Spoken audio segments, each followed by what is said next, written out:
लेकिन उसके पहले कुछ कंक्लूजन बता दें आप लोगों को, ठीक है। देखिए अच्छा, बोहर्स मॉडल को पहले हम एक बार और छोटा सा, जो कल बच्चे नहीं आए थे उनके लिए एक्सप्लेन कर देते हैं। देखो सिंपल सा मॉडल है, यहाँ सब लोगों को देखना है। बोहर्स का मॉडल ये कहता है कि इलेक्ट्रॉन पर्टिकुलर ऑर्बिट में, सबसे पहले पहला पॉइंट, सॉरी, हाँ, the model is valid, the concept is valid only for hydrogen and species having like electron hydrogen. Hydrogen के पास कितना इलेक्ट्रॉन है? 1। हीलियम के पास 2 है, लेकिन हीलियम प्लस 1 के पास कितना इलेक्ट्रॉन है? 1। तो ये मॉडल हीलियम के लिए वैलिड नहीं है, हीलियम के प्लस आयन के लिए वैलिड है। हाइड्रोजन एंड स्पीसीज, स्पीसीज का सीधा मतलब होता है एटम, आयंस, मॉलिक्यूल, कंपाउंड्स, जे कहलाती है स्पीसीज, ठीक है। हिंदी में जाति बोलते हैं, मतलब जाति आपकी इसकी। तो ये हाइड्रोजन और उसके जैसे जो आयन होंगे, उसके जैसे आयन से मतलब है कि जितने इलेक्ट्रॉन हाइड्रोजन, जितने क्या एक ही है, उतने ही होने चाहिए, इसके लिए वैलिड है। ऐसे हमसे कोई कहते क्या है मॉडल कार्बन के लिए वैलिड है? नहीं, क्योंकि 6 इलेक्ट्रॉन है, लेकिन कार्बन प्लस 5 के पास कितने इलेक्ट्रॉन है? 1 इलेक्ट्रॉन है। प्रोटॉन तो अभी भी इसमें 6 है, लेकिन प्रोटॉन का कहीं जिक्र ही नहीं आया, क्योंकि मॉडल में एक्साइटेशन इलेक्ट्रॉन का होना है, और डी एक्साइटेशन का मतलब jump lower to higher, de excitation मतलब हायर टू लोअर, है ना। वो किसका होना है? इलेक्ट्रॉन का होना है आपका। तो पहला पॉइंट ध्यान रखिएगा, अभी याद कर लो कि जब एग्जाम में मॉडल है तो ये लिखना है कि electric valid only for 1 electron spring. दूसरा पॉइंट इसका वेरी वेरी इंपॉर्टेंट, जो रदरफोर्ड के मॉडल के ड्रॉबैक्स था उसको दूर करता है। पॉइंट नंबर दूसरा तीसरा कुछ नहीं होता, जो याद आना है वही लिखना है। हम बता रहे हैं आपको, जो पहले याद आ जाए वही लिख दो पहले।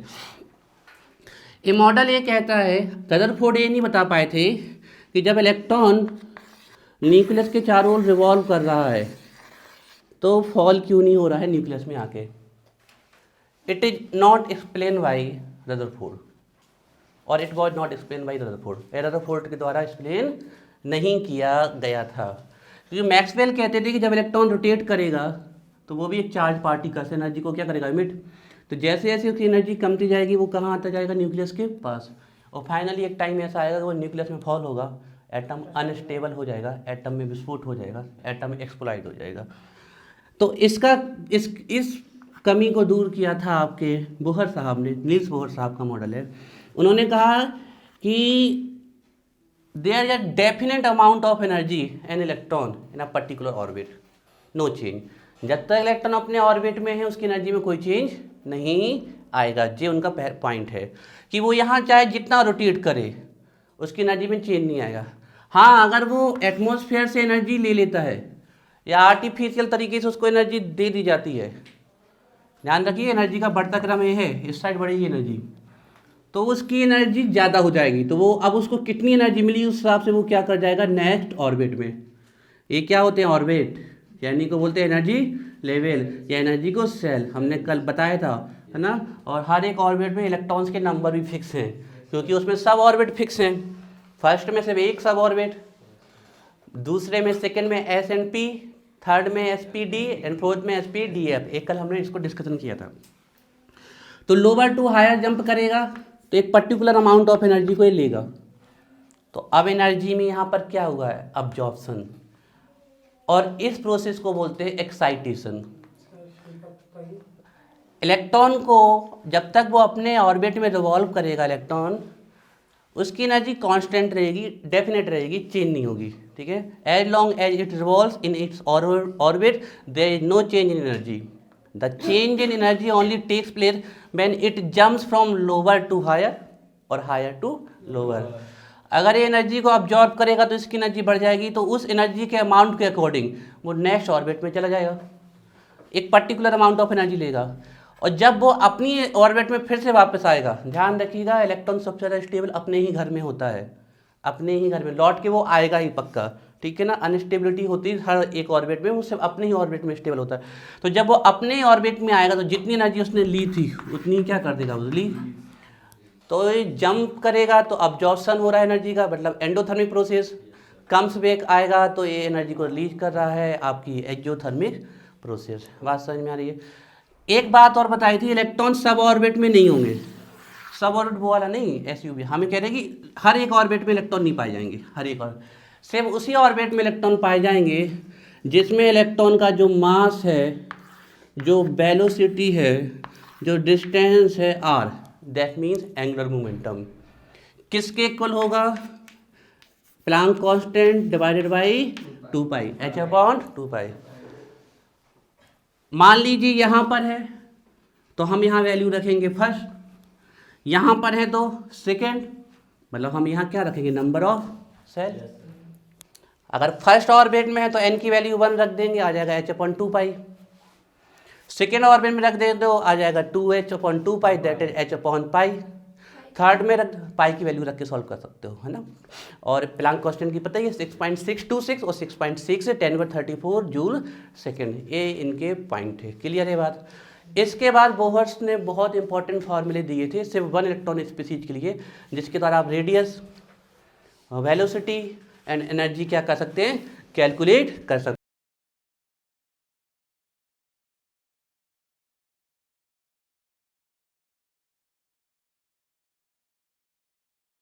कब, तो ये 3 फॉर्मूले में याद रखने हैं। तो स्टार्ट करते हैं बोहर्स का मॉडल, ठीक है। चलिए हेडिंग डालिए, Bohr's atomic model.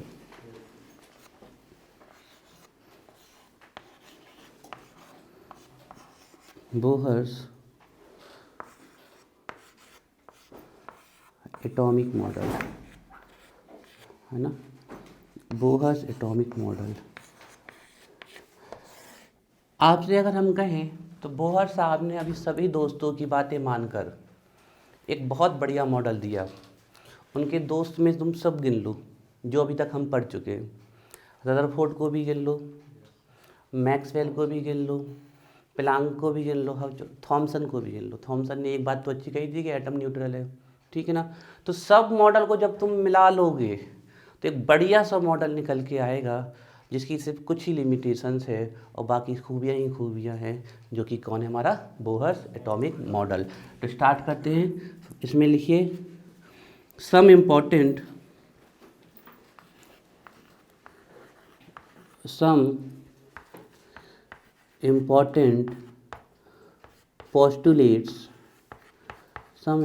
postulates of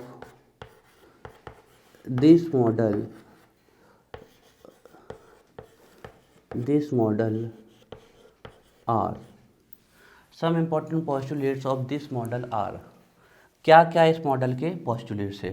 तो अब हम postulates लिख लीजिए या पॉइंट्स लिख लीजिए, ठीक है, जो आपको अच्छा लगे। तो फर्स्ट पॉइंट लिखिए, first point, the model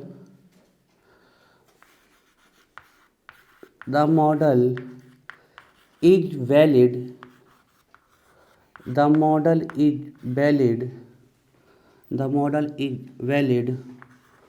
only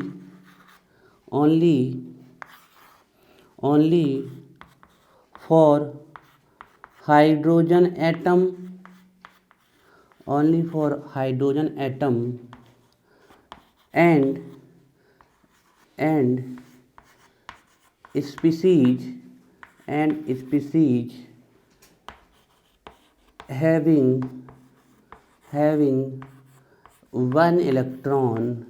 and species having one electron like hydrogen.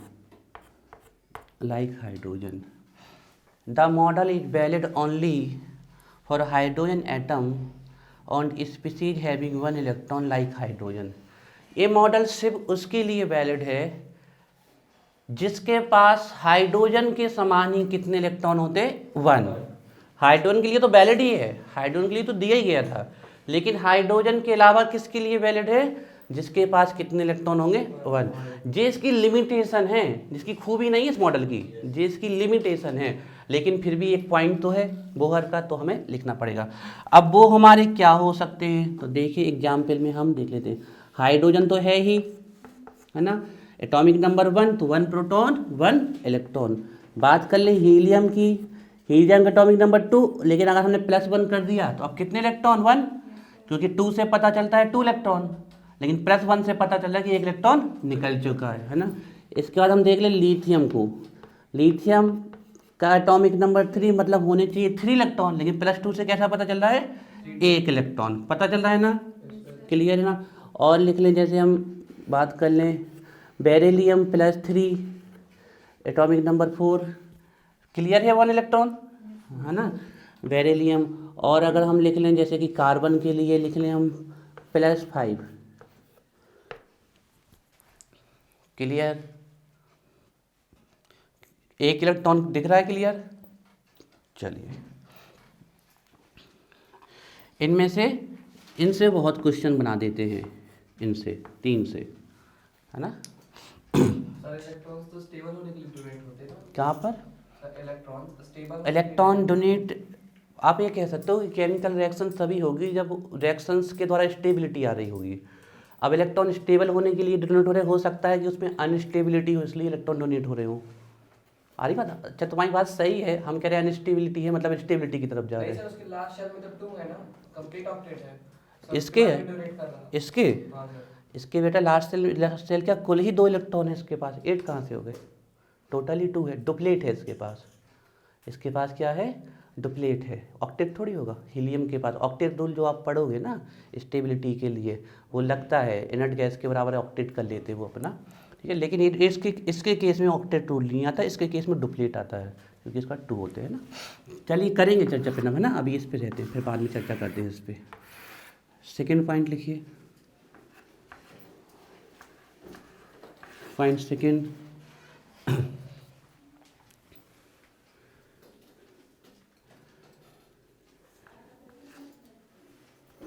in an in an atom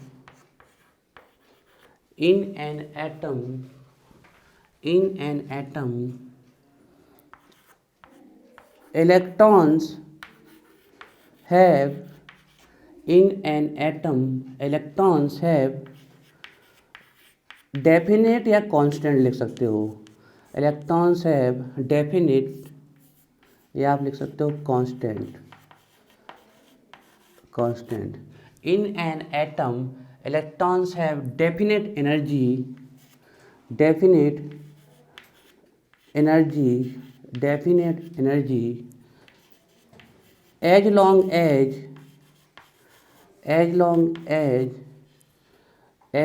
as it revolves, as long as it revolves in a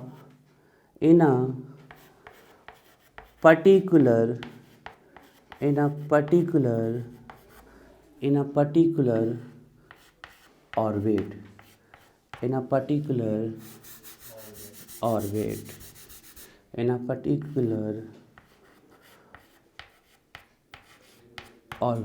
a particular orbit.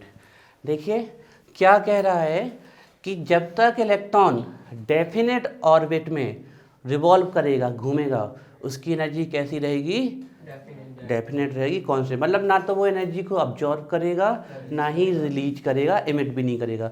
In an atom से बहुत important point है इनका, ये Rutherford के point को जो कहते हैं ना कि एटम अनस्टेबल स्टेबल क्यों है बता नहीं पाता, ये यहाँ से पता चलता है। In an atom electrons have definite energy as long as it revolve in a particular orbit, ठीक है ना।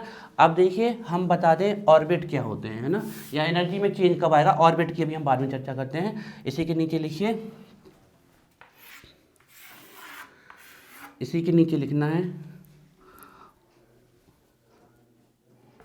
Only change in energy, only change in energy, only change in energy takes place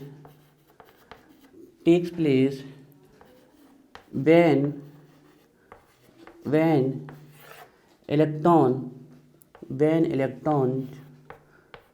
jumps from lower orbit to higher orbit, lower orbit to higher orbit,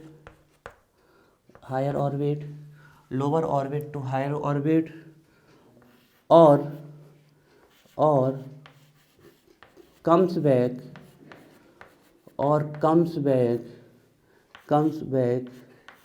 from higher orbit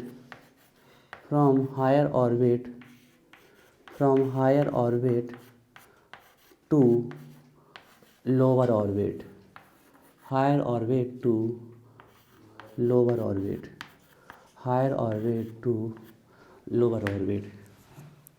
देखिए energy में change तभी आएगा जब electron lower orbit से कहाँ जाए, higher में, या हायर से कहाँ आए, लोअर में। लेकिन जब तक वो अपनी ही सेल में रिवॉल्व करता रहेगा एनर्जी में कोई चेंज नहीं होगा।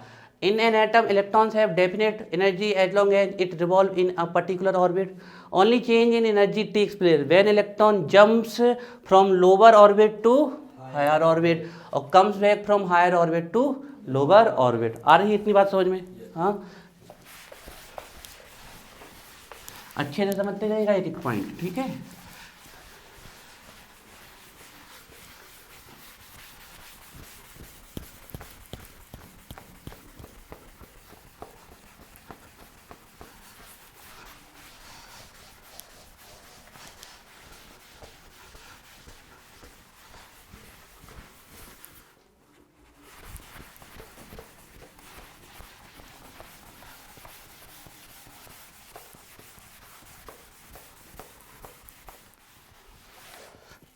चलिए अभी इसी पॉइंट को कंटिन्यू करना है, ठीक है ना। तो अब इसमें स्टार लगा के पॉइंट लिखिए या हेड लगा के।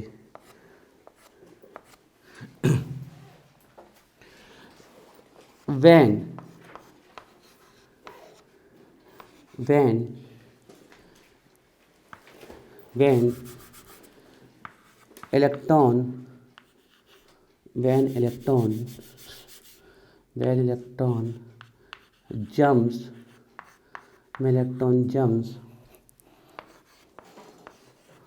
lower to higher orbit,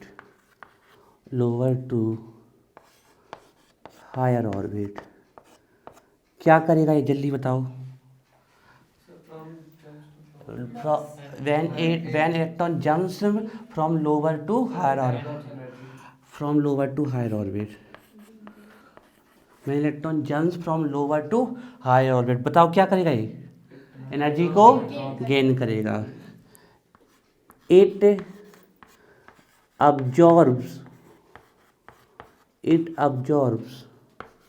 energy. Gain ऐसे करेगा कि इलेक्ट्रॉन रिवॉल्व कर रहा, बाहर से एनर्जी फोटोन के रूप में ले लेगा, जो उसके आसपास एनर्जी है उसको दी जा रही है आर्टिफिशियली, है ना।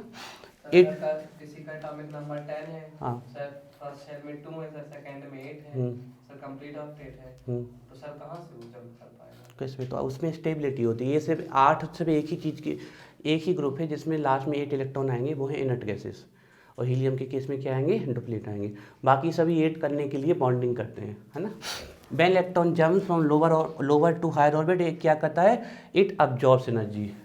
तो प्रोसेस कैसी हो गई, एंडोथर्मिक। एंडो मतलब अंदर, थर्मिक मतलब टेम्परेचर और एनर्जी। तो प्रोसेस कैसी होगी, एंडोथर्मिक, अंदर एनर्जी चली गई, है ना। तो प्रोसेस होगी एंडोथर्मिक। ब्रैकेट में लिखिए endothermic process, endothermic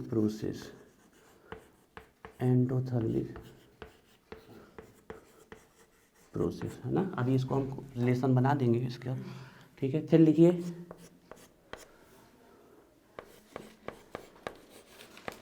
when electron comes back from higher orbit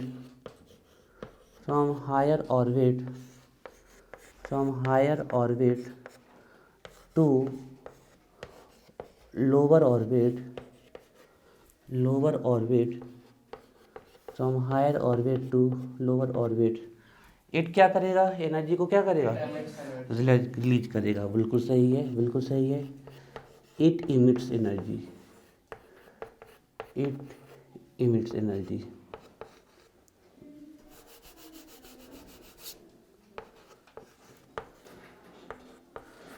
तो प्रोसेस कैसी हो जाएगी, एक्जो मतलब बाहर, थर्मिक मतलब टेम्परेचर और एनर्जी, है ना। तो प्रोसेस हो जाएगी exothermic.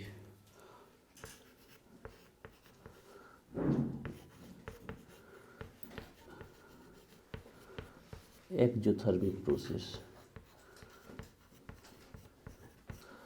Exothermic process, endothermic process. ये बात समझ में आई यहाँ तक, यहाँ तक अच्छे से क्लियर। अब देखो हम इसको थोड़ा सा बता रहे हैं। जैसे हमने कहा ये आपका न्यूक्लियस हो गया एटम का, ये कोई एक एनर्जी लेवल हो गई, ठीक है। ये मान लेते हैं, अच्छा जो ऑर्बिट होते हैं ना उनको एन से रिप्रेजेंट करते हैं ना। तो हमने कह दिया कि ये एन इक्वल फर्स्ट ऑर्बिट है और ये एन इक्वल सेकेंड ऑर्बिट है। अब देखिए यहाँ पर कोई इलेक्ट्रॉन रिवॉल्व कर रहा था, यहाँ इलेक्ट्रॉन रिवॉल्व कर रहा था, उसने एटमॉस्फेयर से एनर्जी ली, किस फॉर्म में एक्सेप्ट की, फोटोन के फॉर्म में, है ना। फोटोन के फॉर्म में उसने एनर्जी एब्जॉर्ब की। तो ये क्या करेगा, लोअर से कहाँ चला जाएगा, हायर में चला जाएगा, है ना। तो जब ये जंप करेगा लोअर टू हायर तो एनर्जी को क्या करेगा, अब्जॉर्ब करेगा। अच्छा हमने मान लिया यहाँ एनर्जी थी E1, मान सकते हैं, और यहाँ एनर्जी थी E2, है ना। तो रिलेशन हमेशा कैसे निकालते हैं, फाइनल माइनस इनिशियल, ये ध्यान रखिएगा। तो एनर्जी में चेंज कितना आया हम देखें, तो delta E equal E2 minus E1। आप क्लियर देख सकते हो कि यहाँ पर E2 क्या है, ग्रेटर है देन E1। तो यहाँ पर जो आंसर आने वाला है एनर्जी चेंज में वो कैसा आने वाला है, पॉजिटिव आएगा, है ना। तो ये पॉजिटिव आ गया, तो इसका सीधा मतलब है प्रोसेस कैसी हो गई, एंडोथर्मिक। लिखिए, बनाइए इसको फास्ट। हाँ हाँ हाँ, डायग्राम बनाने में सब कुछ बनाते चलो। अभी तक समझ में आ रहा, और ये धैर्य के साथ समझिए, कोई जल्दबाजी नहीं है, ये ध्यान रखिएगा ना हर एक चीज़। सर शेल्स को KLM में लिख सकते हैं? हाँ लिख सकते हो बेटा, आएंगे अभी उसमें भी आते हैं।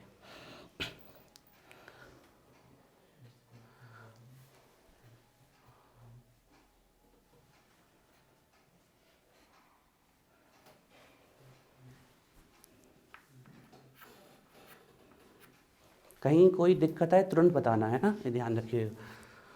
कॉन्सेप्ट हमारे इतने अच्छे हैं कि हम जब भी उनको पढ़ें या देखें तो बस हमें थोड़ी सी हिंट की ज़रूरत पड़े, वो देखते ही पूरा याद आ जाए।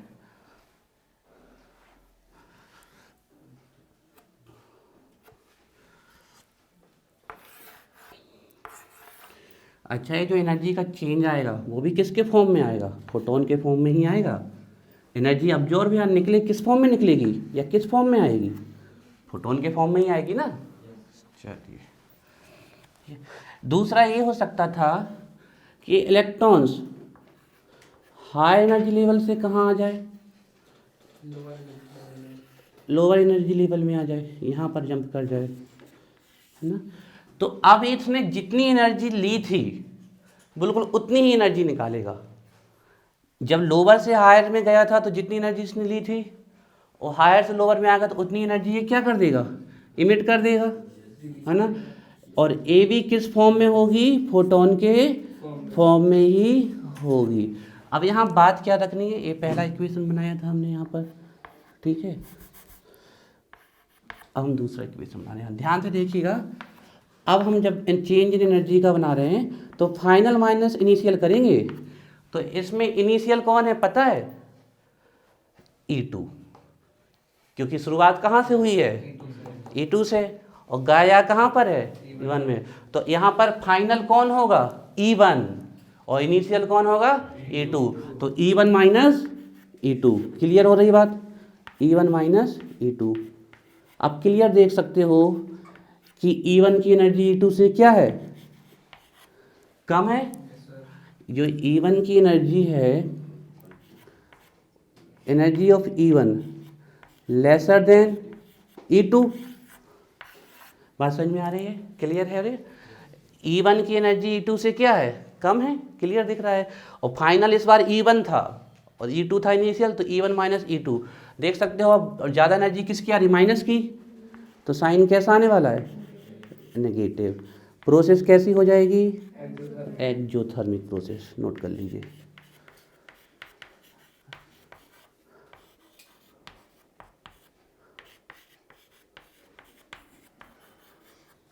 Exothermic process, exothermic process.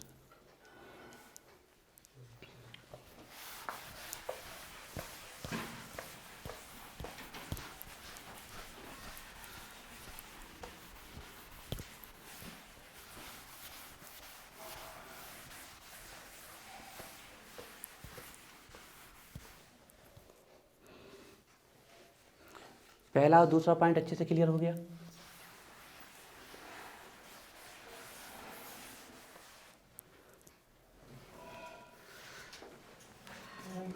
First and second point clear है अच्छे से।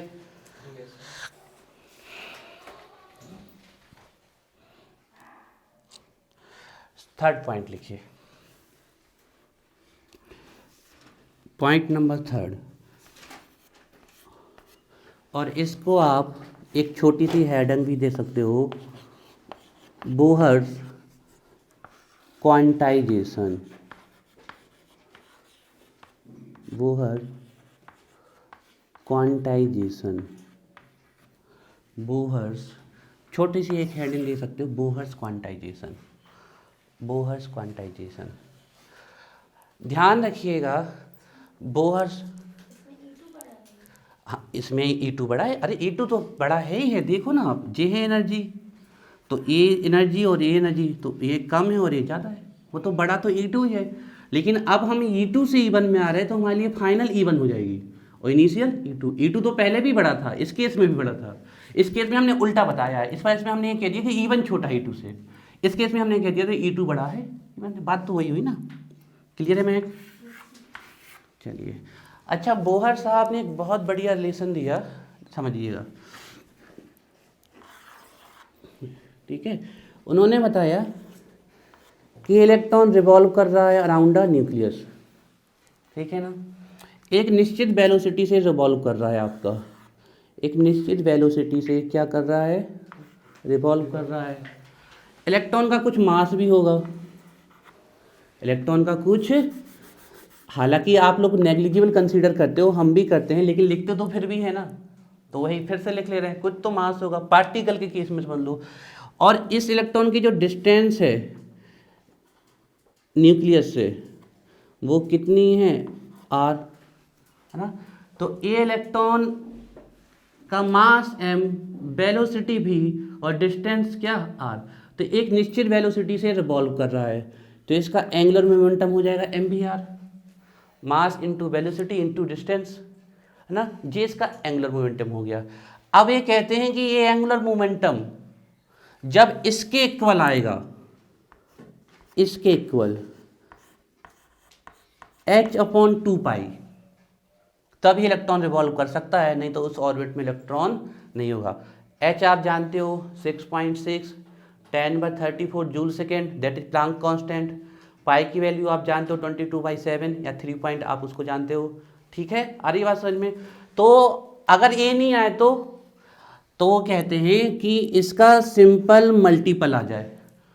अब ये n क्या है, थोड़ी देर पहले बताया हमने, ऑर्बिट, एनर्जी लेवल, एनर्जी से फर्स्ट ऑर्बिट में है तो यहाँ 1 रख देंगे, 2 है तो यहाँ 2 रख देंगे, 3। तो एक बहुत इंपॉर्टेंट है, इसी को कहते हैं Bohr quantization. Electron revolve only those orbits which have angular momentum nh/2π। n यहाँ क्या है, एक मल्टीपल का काम करेगा इस वैल्यू से, तो या तो h/2π आए या फिर इंटीग्रल मल्टीपल आए ऑफ n का, तो nh/2π। तो यही हमें लिखना है, स्ट्रक्चर बहाने बना लीजिएगा, लिखिए electrons can revolve, electrons can revolve only in those orbits, electron can revolve only in those orbits which have electron can revolve only those orbits which have angular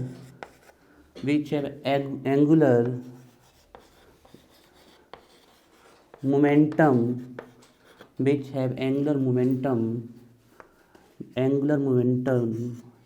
simple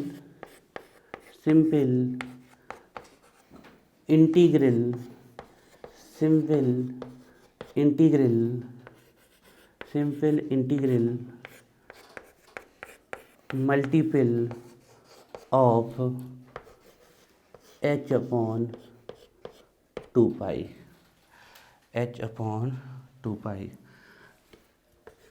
angular momentum mvr किसका simple integral multiple होना चाहिए?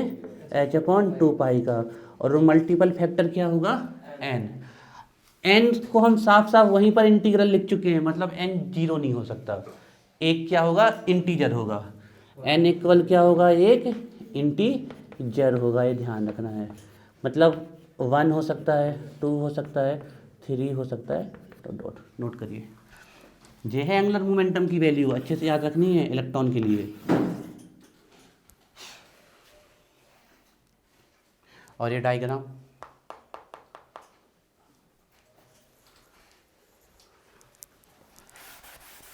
बिल्कुल धैर्य के साथ, बिल्कुल नहीं हड़बड़ाना है, अच्छे से समझना है मॉडल।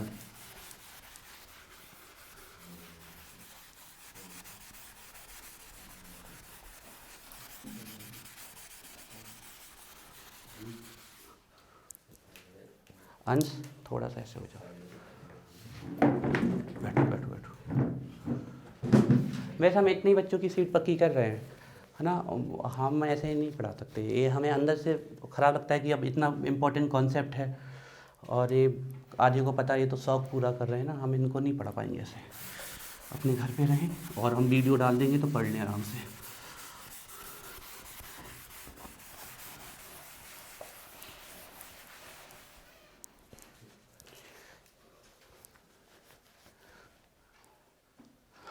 ये फाइन हम फिर से फर्दर एक्सप्लेन कर देते हैं।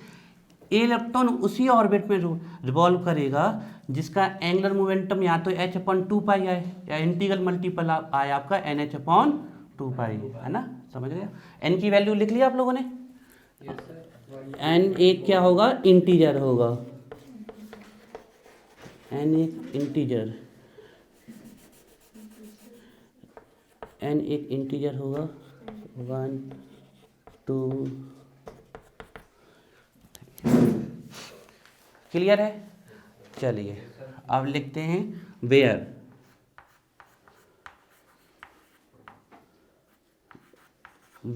आवाज नहीं, n तो बता चुके हैं हम, इंटीजर है। h आप लोग जानते ही हैं, प्लैंक्स कांस्टेंट है, प्लैंक्स कांस्टेंट, और जिसकी वैल्यू भी हम जानते हैं 6.626 और प्रिसाइज जाना है, लेकिन उसकी कोई ज़रूरत नहीं, हमने राउंड ऑफ कर लिया उसका, ठीक है। तो 6.6 10⁻34 जूल सेकेंड, ये होती है प्लैंक्स कांस्टेंट की। बाकी n पता ही है हमें, 2 भी पता है और पाई भी पता है। अब n को देखो, n एक इंटीजर तो होगा, लेकिन n का नाम भी पता होना चाहिए हमें। इंटीजर तो उसकी वैल्यू हो गई, लेकिन वो यहाँ पर है तो 1 है, यहाँ है तो 2 है, यहाँ है तो 3 है, यहाँ है तो 4 है, और इन्हीं को क्या बोलते हैं हम? Orbit, energy level. तो n के नाम लिख लो, अब आज के बाद भूलना नहीं है, पूरे नाम अच्छे से लिख देते हैं हम। n को बोलते हैं ऑर्बिट्स, या इन्हीं का दूसरा नाम है एनर्जी लेवल। क्यों? क्योंकि हर एक ऑर्बिट की एनर्जी क्या है? फिक्स है, उसका लेवल क्या है? फिक्स है, तो इन्हीं को बोलते हैं एनर्जी लेवल, ठीक है ना। और या इन्हीं को बोलते हैं एनर्जी सेल,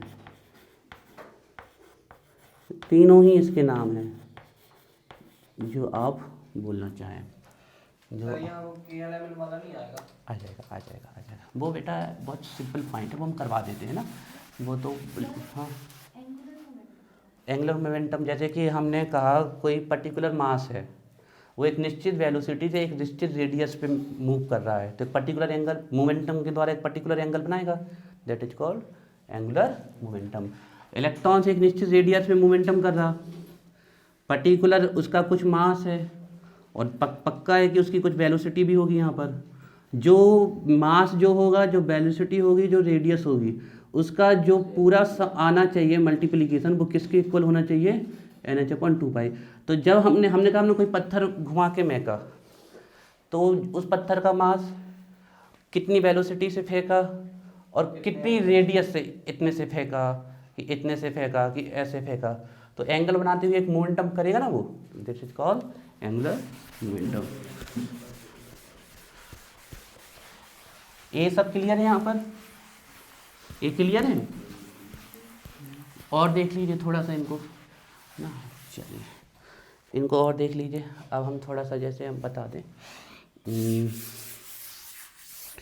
जैसे कि हम जो हमारे n हैं जिनको हम ऑर्बिट बोलते हैं, इनको आइदर नंबर के द्वारा रिप्रेजेंट कर सकते हो, 1 2 3 4, और या फिर इनको पर्टिकुलर अल्फ़ाबेट्स के द्वारा KLMNOP एक कर सकते हो। जी किसके नंबर लिखे हैं? सेल्स के। ध्यान रखिएगा, क्या ध्यान रखना है सर? सेल्स के नंबर कैसे दोगे?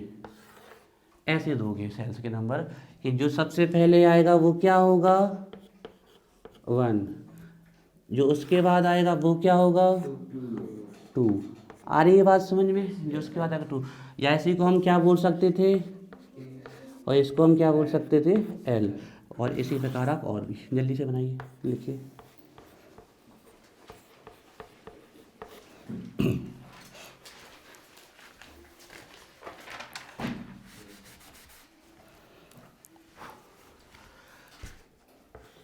अब हम यहीं पर एक रिलेशन लिख दें, एनर्जी का रिलेशन तो अभी हमने बताया नहीं, लेकिन चलो हम यहीं पर लिख देते हैं।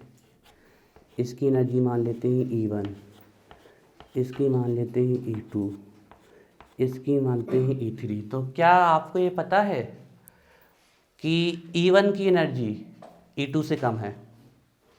Yes sir. पता है कि नहीं? जब यहाँ से यहाँ जंप करेगा तो एनर्जी लेता है ना, सुनते हो इसका? क्या बोला, सुनाओ। ये तो बोला ही नहीं ऊपर जाएगा, ये नहीं बोला हमने, यहाँ देखा करो। चलो ठीक है, कुछ वैसा ही था।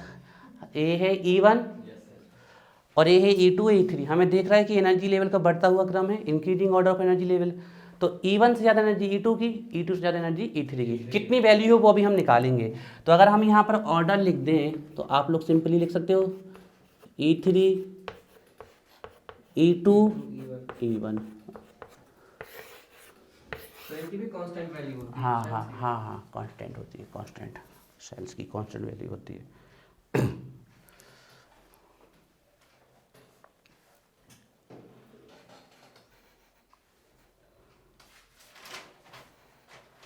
E4 भी होगा सर? हाँ, E4 5 6 इन्फिनाइट तक जाएंगे, अनंत तक, जितने चाहो उतने बना लो।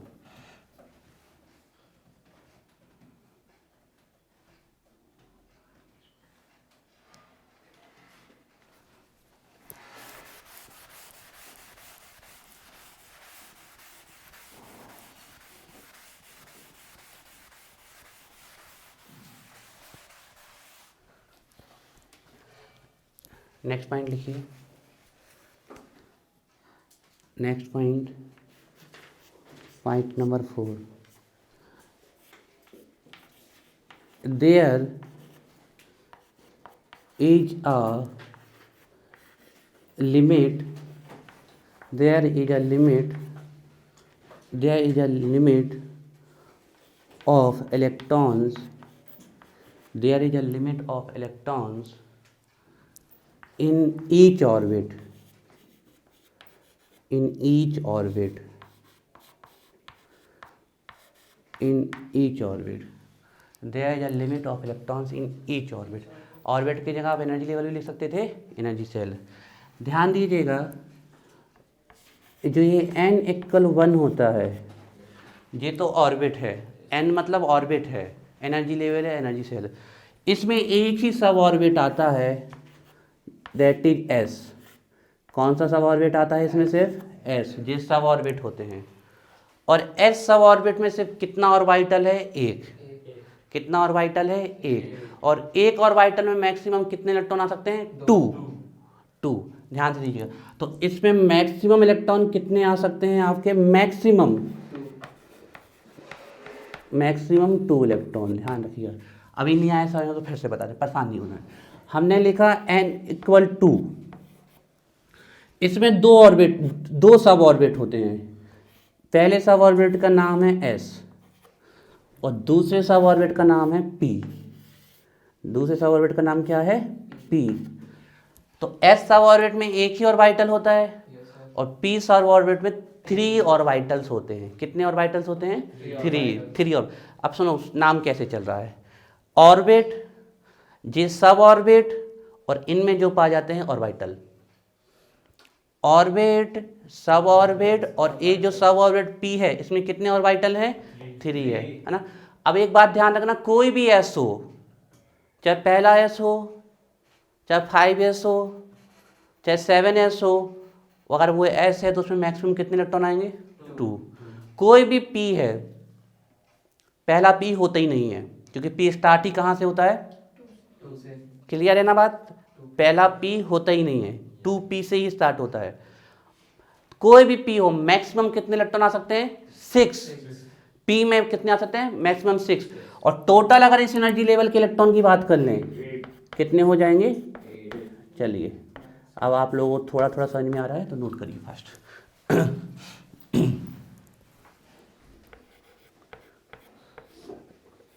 थर्ड ऑर्बिट में कितने सब ऑर्बिट होते हैं? 3। S, P and D। S, P, D। D में 5। अब आपको बिल्कुल फिक्स ध्यान रखना है कि कोई फर्स्ट D और सेकंड D नाम का होता ही नहीं है। D स्टार्ट ही कहाँ से होता है? 3 से। मतलब पहला जो D आएगा उसका नाम 3D होगा, फिर उसका 4D 5D हो सकता है, लेकिन 2D नाम का कोई सब ऑर्बिट नहीं पाया जाता है। क्लियर बात? तो S में मैक्सिमम 2 कोई भी S हो, P में मैक्सिमम 6 इलेक्ट्रॉन कोई भी P हो, और D में मैक्सिमम 10 इलेक्ट्रॉन कोई भी D हो। तो टोटल यहाँ कितने इलेक्ट्रॉन हो जाएंगे? मैक्सिमम 18। बिल्कुल सही जा रहे हो, बहुत सही जा रहे हो, नोट करिए। इसके बाद 4th नंबर का लिख रहे हैं हम, n = 4। तो इसमें 4 सब सेल, देखो जैसे हम ऑर्बिट को सब ऑर्बिट बोलते हैं, इसी प्रकार एनर्जी लेवल को सब एनर्जी लेवल बोलते हैं। ऑर्बिट हमने बोला ये सब ऑर्बिट है, ये ऑर्बिट था तो ये सब ऑर्बिट, तो इसको एनर्जी लेवल बोलेंगे तो इसको सब एनर्जी लेवल बोल देंगे। सुन रहे हो कि सब कान से बाहर? और अगर इसको हम बोल रहे हैं एनर्जी सेल तो इसको सब ऑर्बिट, सब ऑर्बिट, एनर्जी लेवल, सब एनर्जी लेवल, एनर्जी सेल, सब एनर्जी सेल, और इनमें जो पाया जाता है वो ऑर्बिटल। कुछ ऐसा चल रहा है, जे हम भारत में हैं, जे हम मध्य प्रदेश में हैं, और ये हम पन्ना में हैं। मतलब हम यहाँ से जब यहाँ जा रहे हैं तो इलेक्ट्रॉन के और पास होते जा रहे हैं। तो इलेक्ट्रॉन्स की मैक्सिमम प्रोबेबिलिटी कोई पूछ ले कहाँ पाई जाती है, तो ऑर्बिटल्स में। कहाँ पाए जाते हैं इलेक्ट्रॉन्स? और ये पूछा जाता है कि maximum probability of electrons founding कहाँ होती है? ऑर्बिटल में, है ना। तो S है तो कितना? 1, P तो 3, D 5, 1 2 3 4 5, फाइनली F 7। F में कितने होंगे? 7। 1 2 3 4 5 6 7। तो मैक्सिमम इलेक्ट्रॉन बता दोगे? 30। क्लियर है बात? चलिए, अब आप कहो सर इसके बाद G भी कर दो क्या? G नाम का सब ऑर्बिट नहीं होता है? होता है। H नाम का सब ऑर्बिट होता है कि नहीं? होता है।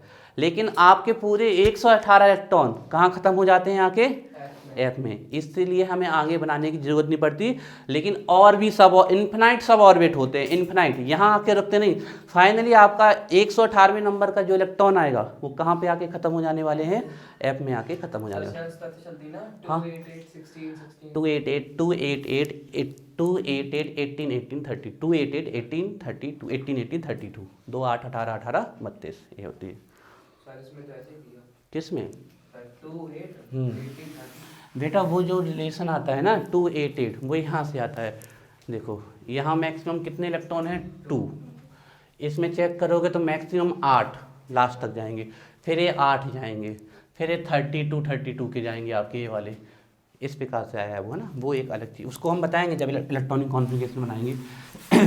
तो हमें आपको इससे भी यहाँ से एक चीज़ चाहिए हमें आपसे, कि आपको ये पता चल जाए आज के बाद कि एस फर्स्ट से ही स्टार्ट हो जाता है, कोई फर्स्ट पी नहीं होता है, क्योंकि पी कहाँ से स्टार्ट होता है 2 से। कोई फर्स्ट डी 2D नहीं होता, डी कहाँ से स्टार्ट होता है 3 से।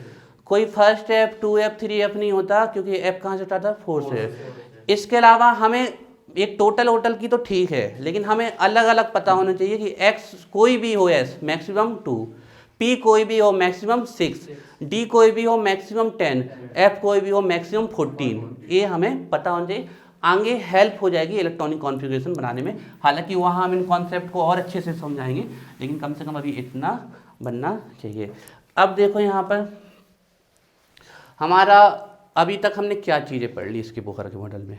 हमने बोहर के मॉडल में फर्स्ट पढ़ा कि ये कितनी स्पीसीज के लिए वैलिड है, सभी स्पीसीज के लिए जिनके पास एक इलेक्ट्रॉन है। दूसरा हमने बताया कि इलेक्ट्रॉन जब तक अपनी ही सेल में रिवॉल्व करेगा कोई चेंज एनर्जी में नहीं आएगा, जंप्स करेगा लेगा एनर्जी, कम्स बैक आएगा इमिट करेगा एनर्जी। इसके बाद हमने बोहर्स की क्वांटाइजेशन पढ़ी कि इलेक्ट्रॉन उन्हीं ऑर्बिट में रिवॉल्व कर सकते हैं जिनका जो एंगुलर मोमेंटम MVR है वो h/2π मल्टीपल ऑफ NH/2π आ जाए। आ रही बात समझ में। उसके बाद हमने कुछ देखा कि जब हम न्यूक्लियस से दूर जाते हैं तो एनर्जी बढ़ती जाती है ना। तो आपसे अगर कभी कोई पूछे ऐसे ही नॉर्मली कि इलेक्ट्रॉन की एनर्जी न्यूक्लियस के पास सबसे ज़्यादा होगी कि न्यूक्लियस से दूर, तो दूर ज़्यादा होगी। क्लियर बात समझ में आ रही। इसके बाद हमने पढ़ा कि हर एक ऑर्बिट में सब ऑर्बिट फिक्स हैं, और सब ऑर्बिट फिक्स हैं तो सब ऑर्बिट में इलेक्ट्रॉन भी फिक्स हैं। जैसे कि फर्स्ट ऑर्बिट में एक ही सब ऑर्बिट है S, है ना, सेकेंड ऑर्बिट में 2 ही सब ऑर्बिट हैं S एंड P, थर्ड वाले में sp_d एंड फोर्थ वन में sp_d_f। हर एक सब ऑर्बिट के में ऑर्बिटल हैं और एक ऑर्बिटल में 2 इलेक्ट्रॉन आ सकते हैं। तो ये S में 2, P में 6, D में 10 और F में 14। ये बात क्लियर। फिर से रिवाइज करें, आ गई अच्छे से समझ में ये बात। चलिए अब आपको थोड़े से कुछ क्वांटिटिव फॉर्मूले याद करने हैं, ध्यान से, फिर कुछ न्यूमेरिकल्स कराते हैं। क्वांटिटिव फॉर्मूले आपको किसके याद करने को टंग पे होने चाहिए। एक तो बोहर्स की रेडियस पता होनी चाहिए आपको, दूसरा बोहर्स की वेलोसिटी पता होनी चाहिए, और थर्ड वन बोहर्स की एनर्जी पता होनी चाहिए। जब हम बोहर्स रेडियस बोल रहे हैं तो इसका सीधा सा मतलब कि बोहर के द्वारा दी गई थी, लेकिन हम सब कुछ पता किसके लिए करने वाले हैं, इलेक्ट्रॉन के लिए। इलेक्ट्रॉन कितनी दूर है, रेडियस, इलेक्ट्रॉन किस वेलोसिटी से घूम रहा है, और जब वो किस ऑर्बिट में घूम रहा है तो एनर्जी ज़्यादा होगी कि कम। आ रही बात। हालांकि हम न्यूमेरिकली भले ही नहीं जानते, लेकिन हमें पता है कि जितना ऑर्बिट दूर जाएगा उतनी एनर्जी क्या होगी, ज़्यादा होगी। तो चलिए हेडिंग बनाएंगे नेक्स्ट 5th नंबर का point.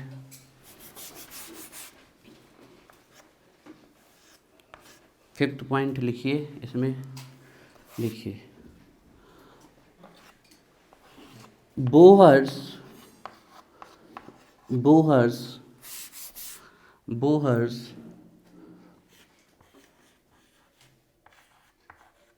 Radius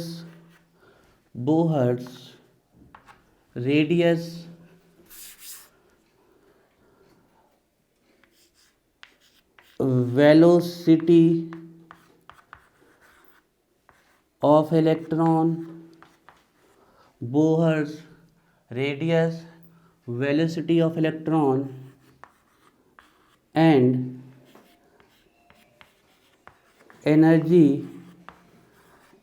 energy of electron for nth for nth orbit. What do you means by nth? n may be 1, 2, 3, 4, 5. ठीक है, for nth orbit. Bohr radius, velocity of electron, energy of electron for nth orbit, nth energy level, nth energy cell. क्या अभी तक ऐसा कोई point लगा जो आपको लग रहा हो कि अजीब करीब सुन रहा हो? सब पता थे हमें, हम पहले से जानते थे इन बातों को, लेकिन अब हम कॉन्फिडेंस के साथ कह सकते हैं क्योंकि अब हमने इनको पढ़ लिया, तो हमारे पास एक कॉन्फिडेंस हो जाएगा। अभी इसके पहले हमने इनको पढ़ा नहीं था, है ना, ध्यान रखिए। फॉर्मूले कैसे रटने हैं इनके? 2 फॉर्मूले लिखवा रहे हैं हर के, एक ना भी हो याद तो चल जाएगा, लेकिन उसका सेकंड फॉर्मूला जरूर याद होना चाहिए। तो सबसे पहले हम बोहर की रेडियस का फॉर्मूला लिख रहे हैं यहाँ पर, देखिएगा ध्यान से। बोहर की radius, Bohr's radius, velocity and energy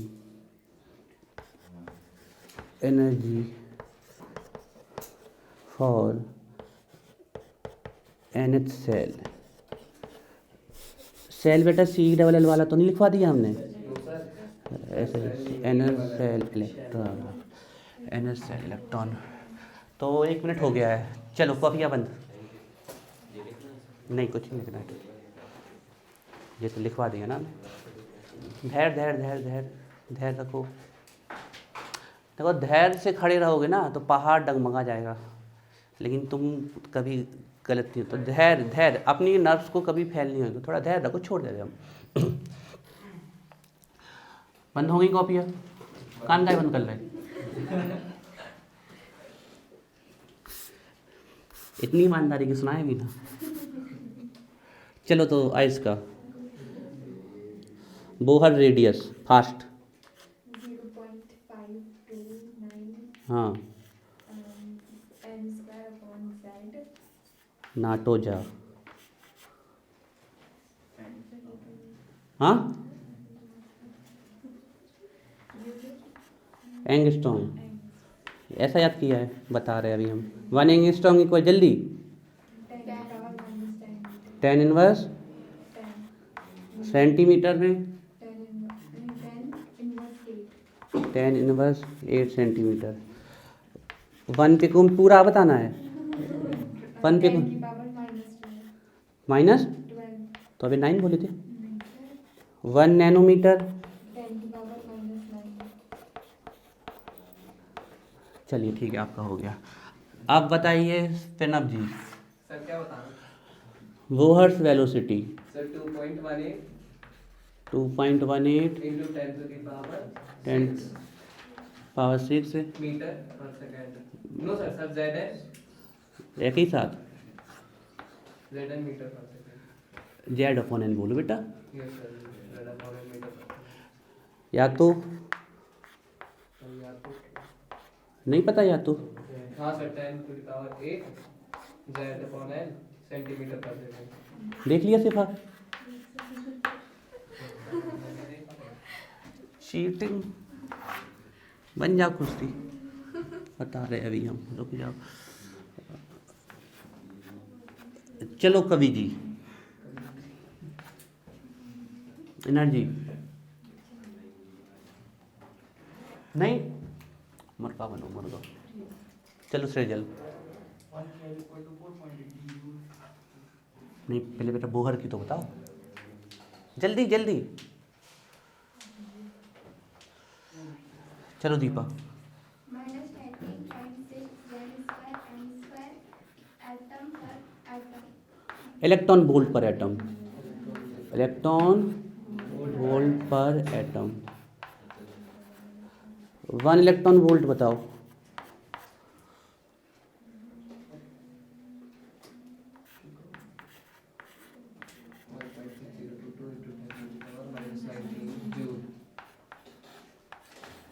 बताओ 1 कैलोरी इक्वल सिफा।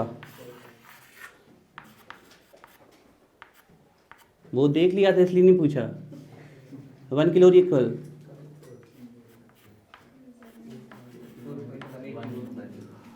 कल होमवर्क है, यस सर। सुन लो सुन लो सुन लो।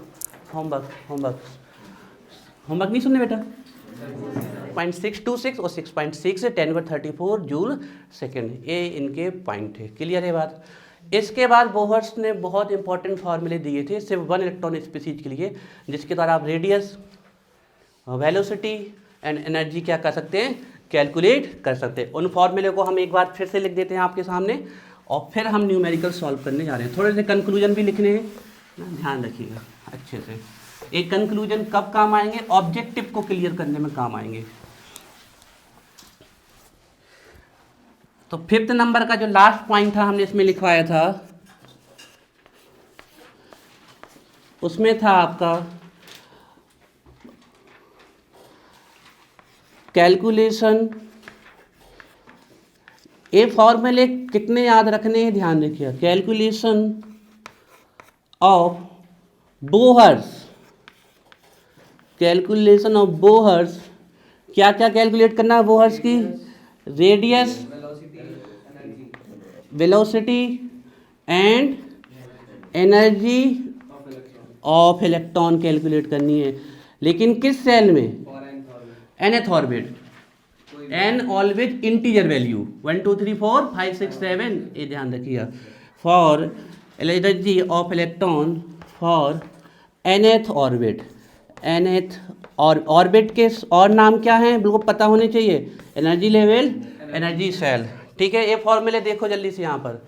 सबसे पहले तो आप चाहो तो इनके ये वाले फॉर्मूले भी याद कर सकते हो राइटिंग के पर्पस से, लेकिन कैलकुलेशन के पर्पस से हमें न्यूमेरिकल फॉर्मूला चाहिए। तो देखिए सबसे पहले हम आपका लिख देते हैं रेडियस का फॉर्मूला। ना दो हाँ दो, ना दो हाँ दो, n square pi n square h square. इसके बाद बताओ महक आप। 4 पाई 2, हाँ 4 पाई 2, मुझे जल्दी, मुझे इधर, मुझे इधर दो। मुझे इधर जल्दी दो। याद नहीं है, आप बताओ प्रणव। 4 पाई 2 मुझे जल्दी इधर दो। क्लियर, 4 पाई 2 मुझे जल्दी इधर दो। ना दो हाँ दो, 4 पाई 2 मुझे जल्दी इधर दो। सर इसमें M और E क्या है? Mass of electron, charge of electron, atomic number of species, atom, ions और मॉलिक्यूल्स। ये फॉर्मूला आप याद कर सकते हो। ना दो हाँ दो, 4 पाई 2 मुझे जल्दी इधर दो। ये स्कूल के पर्पज से याद कर सकते हो आप, स्कूल में लिखने के बाद। लेकिन फाइनली हमें मैथमेटिकल फॉर्मूला क्या चाहिए, देखो हमें इसमें से किसकी वैल्यू नहीं पता। एच की पता है, पाई की पता है, मास ऑफ इलेक्ट्रॉन पता है, चार्ज ऑफ इलेक्ट्रॉन पता है। हमें सेल का नंबर नहीं पता और हमें कौन सा एलिमेंट है वो नहीं पता, या आयंस कौन सा है, हाइड्रोजन की। तो यहाँ से क्या बचा N2 और यहाँ से क्या बचा Z। बाकी सब हम जब इनकी वैल्यू रख के सॉल्व कर देंगे तो कितना आएगा आपका 0.529। और किस में रट लो इस फॉर्मूले को, 0.529 और 0.53, ठीक है ना। नाटोजा एंगस्ट्रॉम, ऐसे आप इसको याद कर सकते हो, नाटोजा एंगस्ट्रॉम। रटनी है अच्छे से मेहनत करके इस वैल्यू को। मान लीजिए हमसे आंसर मीटर में, सेंटीमीटर में, पिकोमीटर में पूछे गए तो हमें रिलेशन पता होना चाहिए। 1 एंगस्ट्रॉम इक्वल कितना होता है, इनवर्स 10 मीटर होता है। बात कर लें 1 नैनोमीटर इक्वल इनवर्स 9 मीटर। बात कर लें माइक्रोमीटर मीन्स क्या होता है 10 इनवर्स 6 मीटर। बात कर लें पिको मीन्स क्या होता है 10 इनवर्स 12 मीटर। तो हम एंगस्ट्रॉम के प्लेस पे मीटर रख के डेसिमल को आगे पीछे करके मीटर को इसमें बदल सकते हैं। हम यहाँ एंगस्ट्रॉम की वैल्यू होती है 10 इनवर्स 10, अब अगर हम पीछे की तरफ जाएंगे, पीछे की तरफ, तो इसकी पावर प्लस में बढ़ती जाएंगी, 10 की पावर प्लस में बढ़ती है ना, पीछे की तरफ जाते हैं हम, और आगे की तरफ जाएंगे तो किस में बढ़ती जाएंगी, माइनस में, और सॉल्व कर लेंगे। या फिर हम सीधे बात है इसको -12 कर देंगे, तो -12 के प्लेस पे हम क्या रख सकते हैं, पिको मीटर। ये बात समझ में आ रही है कि हम करके बताएं? देखो थोड़ा नहीं आ रही समझ में तो 0.529, इसको बाद में देख लेंगे। एंगस्ट्रॉम के प्लेस पे कितना रख दें, 10 मीटर। मान लीजिए आपसे आंसर पूछा गया पिकोमीटर में, तो हमें इसको क्या बनाना है, -12। अब देखो पीछे की तरफ जाएंगे तो यहाँ प्लस साइन में पावर बढ़ेगी, और आगे की तरफ जाएंगे तो माइनस साइन में पावर बढ़ेगी, है ना। तो देखते हैं इसको, हमें 12 चाहिए, तो आगे की तरफ जाएं तो 52.9, और अब -10 पहले से थी, और प्लस आपकी आगे की तरफ माइनस में 2 और आ जाएंगी। कितने प्लेस आगे आए, आगे की तरफ पावर घटती है ना, पीछे की तरफ बढ़ती है, तो ये माइनस माइनस प्लस और कितना हो गया, -12 मीटर। और इसके प्लेस पे हम आंसर क्या रख देंगे, पिकोमीटर। ऐसे हम इनको चेंज कर सकते हैं। आ रही बात समझ में? ठीक है, चलिए इनको देख लो जल्दी से। फॉर्मूला इसको ना दो हाँ दो 4 5 2 में जल्दी रट दो। फॉर्मूला रट लो जल्दी से, फास्ट न्यूमेरिकल सॉल्व करने रट लो फॉर्मूला। ये वाला रट लो, ये वाला 0.53 भी लिख सकते हो आप।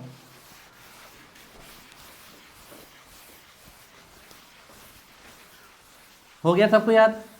0.529 ना टू जाएंगे स्टोम, ऐसे 10 बार बोलोगे याद हो जाएगा। या फिर नहीं तो 0.529 समझ लो, ये किसी क्रिकेट खिलाड़ी का नंबर है। सिर्फ जब भी कोई ट्रिक बोले तो उसको कभी भी सीरियस नहीं लेना है, सिर्फ ऐसा लर्निंग ट्रिक लेना है आपको। आप समझ लो कि ये किसी क्रिकेट खिलाड़ी का नंबर है 0.529 या 0.53, ठीक है ना। और उससे बोला नहीं तू जाएंगे स्ट्रॉन्ग, जो आपको ना तो जा या नहीं तो जा, जो भी आपको याद करना है याद कर लो, हो जाएगा। इसके बाद हम देख लेते हैं आपका वेलोसिटी ऑफ। अच्छा, यहाँ थोड़े से हम कंक्लूजन लिख दें, जो लिखना बहुत ज़रूरी है। तो रेडियस किसके डायरेक्टली प्रोपोर्शनल है, नंबर ऑफ प्रिंसिपल सेल के, नंबर ऑफ प्रिंसिपल सेल के। और किसके इनवर्सली प्रोपोर्शनल जा रही है, एटॉमिक नंबर के। तो इसका मतलब है कि अगर हमारे सेल का नंबर बढ़ता जाएगा तो रेडियस क्या होती जाएगी, बढ़ती जाएगी। और अगर हमारा एटॉमिक नंबर बढ़ता जाएगा तो रेडियस क्या होती जाएगी, डिक्रीज होती जाएगी। अच्छा, ये बात सही है कि नहीं, ये भी देख लेते हैं हम। देखो सेल्स का नंबर बढ़ता जा रहा है तो रेडियस बढ़ती जा रही है। अब एटॉमिक नंबर बढ़ने से रेडियस क्यों घटेगी, क्योंकि एटॉमिक नंबर बढ़ेंगे तो सेल में किसके नंबर बढ़ेंगे, प्रोटॉन के। तो उस प्रोटॉन का इलेक्ट्रॉन पे अट्रैक्शन है वो बढ़ जाएगा, तो वो इसे कहाँ खींचेगा, अंदर की तरफ। तो ऑर्बिट कहाँ आ जाएंगे, और पास। तो जैसे जैसे हम दूर जाएंगे, जैसे जैसे एन का नंबर बढ़ेगा डिस्टेंस बढ़ती जाएगी, और जैसे जैसे जेड का नंबर बढ़ेगा डिस्टेंस घटती जाएगी। ये इसका कंक्लूजन है, आपको ये ध्यान रखना है। ऐसे ऑब्जेक्टिव में पूछा जा सकता है, लिख लो आप लोग कल वाले बच्चे। एनर्जी की वैल्यू बताएंगे हमें मिस्टर सिद्धार्थ, वेलोसिटी की, वेलोसिटी की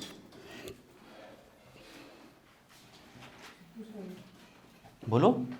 वेलोसिटी की, हाँ, वैल्यू कल लिखवाई थी। वेलोसिटी, अरे वेलोसिटी की डेफिनेशन नहीं, कल फॉर्मूला लिखवाया था, वो बताओ। कल लिखवा, अरे तो आप नहीं आए तो पूरे दिन से पढ़ा भी तो होगा ना। योगेश से ली होगी कॉपी, अंश से ली होगी। हाँ बोलो प्रणव।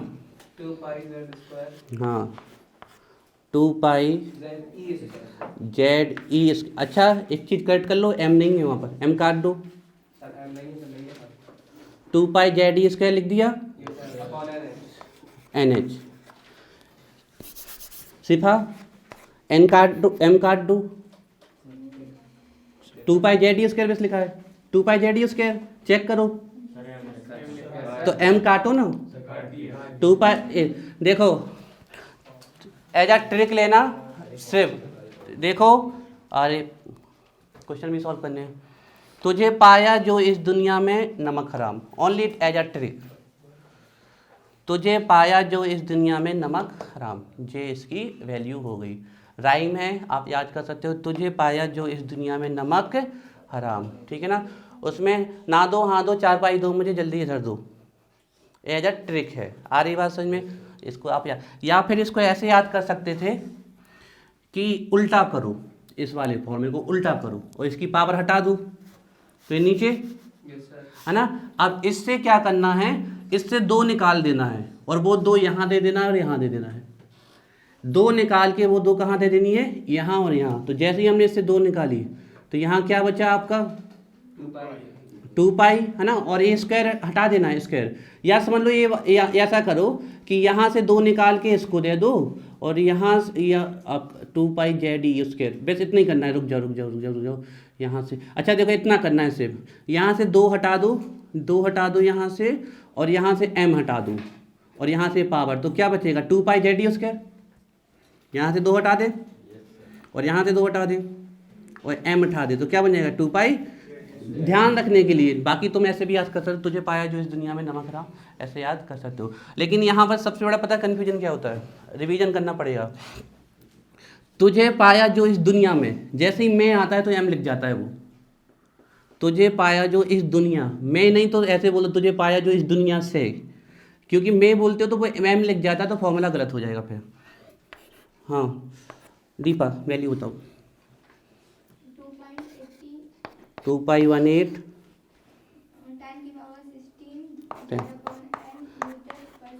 10 की पावर 16 नहीं 6 2 और 10 की पावर नॉट माइनस 6 2.18 10 की power 6 Z n upon n metre per second. अगर हम इसको सेंटीमीटर में बदलेंगे 2.18 10 की power 8 Z upon n centimetre per second. अब देखो सबकी वैल्यू पता थी हमें, जेड और एन की नहीं पता थी, तो जेड एन हमने यहाँ लिख लिया। अब यहाँ से हमें क्या पता चल रहा है, कंक्लूजन अगर देख लें हम, जैसे जैसे अच्छा अगर हम देखें तो वेलोसिटी डायरेक्टली प्रोपोर्शनल है किसके, एटॉमिक नंबर के, और वेलोसिटी इनवर्सली प्रोपोर्शनल किसके, नंबर ऑफ सेल्स के। मतलब इलेक्ट्रॉन जितनी दूर होगा उसकी स्पीड, उसकी वेलोसिटी उतनी ही कम होगी। ये बात समझ में आ रही है। एक आपसे ऑर्डर पूछ सकते हैं तो इसको नोट कर लो, इलेक्ट्रॉन जितनी दूर होगा उसकी वेलोसिटी क्या होगी, उतनी ही कम होगी, और जितना ज़्यादा एटॉमिक नंबर का इलेक्ट्रॉन होगा उसकी वेलोसिटी उतनी ही ज़्यादा होगी, है ना। तो अगर हम कह रहे हैं कि जेड बढ़ेगा तो वेलोसिटी बढ़ेगी, और अगर एन बढ़ेगा तो वेलोसिटी घटेगी। जेड एटॉमिक नंबर है बेटा, जेड बढ़ेगा तो सर नहीं बढ़ेगा। जैसे जैसे एटॉमिक नंबर बढ़ेगा उसकी, मतलब ये बताया जा रहा है कि जो ज़्यादा एटॉमिक नंबर वाला होगा उसकी वेलोसिटी ज़्यादा होगी, जो कम वाला होगा उसकी वेलोसिटी कम होगी। लेकिन जितना दूर होगा उतनी वेलोसिटी कम, मतलब सबसे ज़्यादा वेलोसिटी किसकी होगी, जो न्यूक्लियस के सबसे पास होगा यस सर। उसकी वेलोसिटी सबसे ज़्यादा होगी। लास्ट वन कंक्लूजन देखो, ए वैल्यू याद हो गई, ए वाली वैसे याद कर लो 2.18 जन बोल दो, 2.18 10 की पावर 6 जन metre per second. Finally third one energy की वैल्यू आयुष का, नहीं पहले फॉर्मूला बताओ, चलो बताओ महक।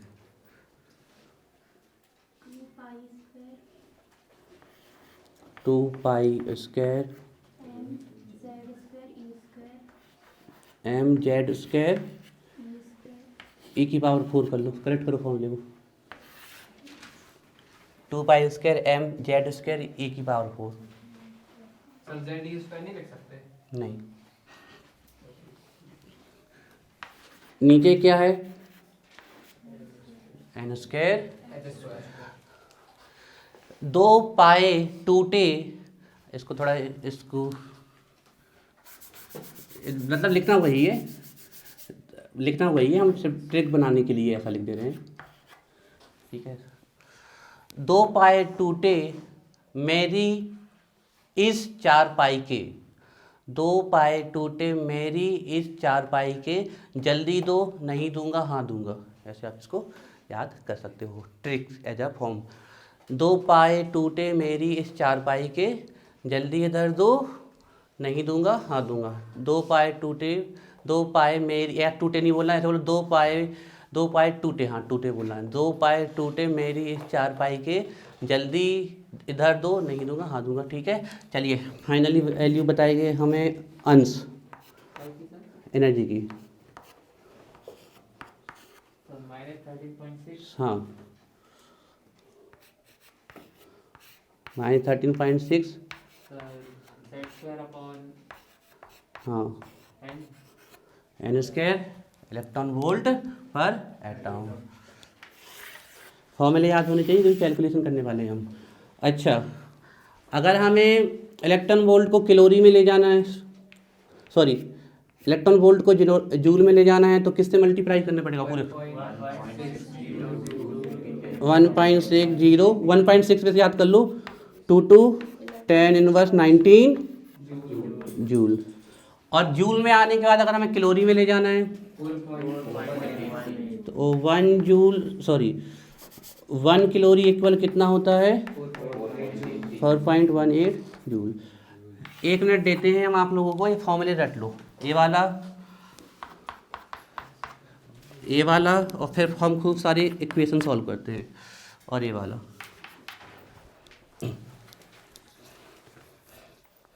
अच्छा, यहाँ से भी कंक्लूजन निकालें, थोड़ा सा कोशिश करते हैं यहाँ से भी कंक्लूजन निकालने की। बताओ, यहाँ से देखो, यहाँ से निकालते हैं। अगर जेड का नंबर बढ़ेगा तो एनर्जी, जल्दी बोलो, घटेगी। कौन सा साइन लगा है आगे? माइनस का। तो जेड की वैल्यू बढ़ेगी तो एनर्जी की वैल्यू घटेगी। और एन की वैल्यू बढ़ेगी तो एनर्जी की वैल्यू भी। ऐसा क्यों हो रहा है? क्योंकि यहाँ पर कौन सा साइन लगा हुआ है? माइनस का साइन लगा हुआ है।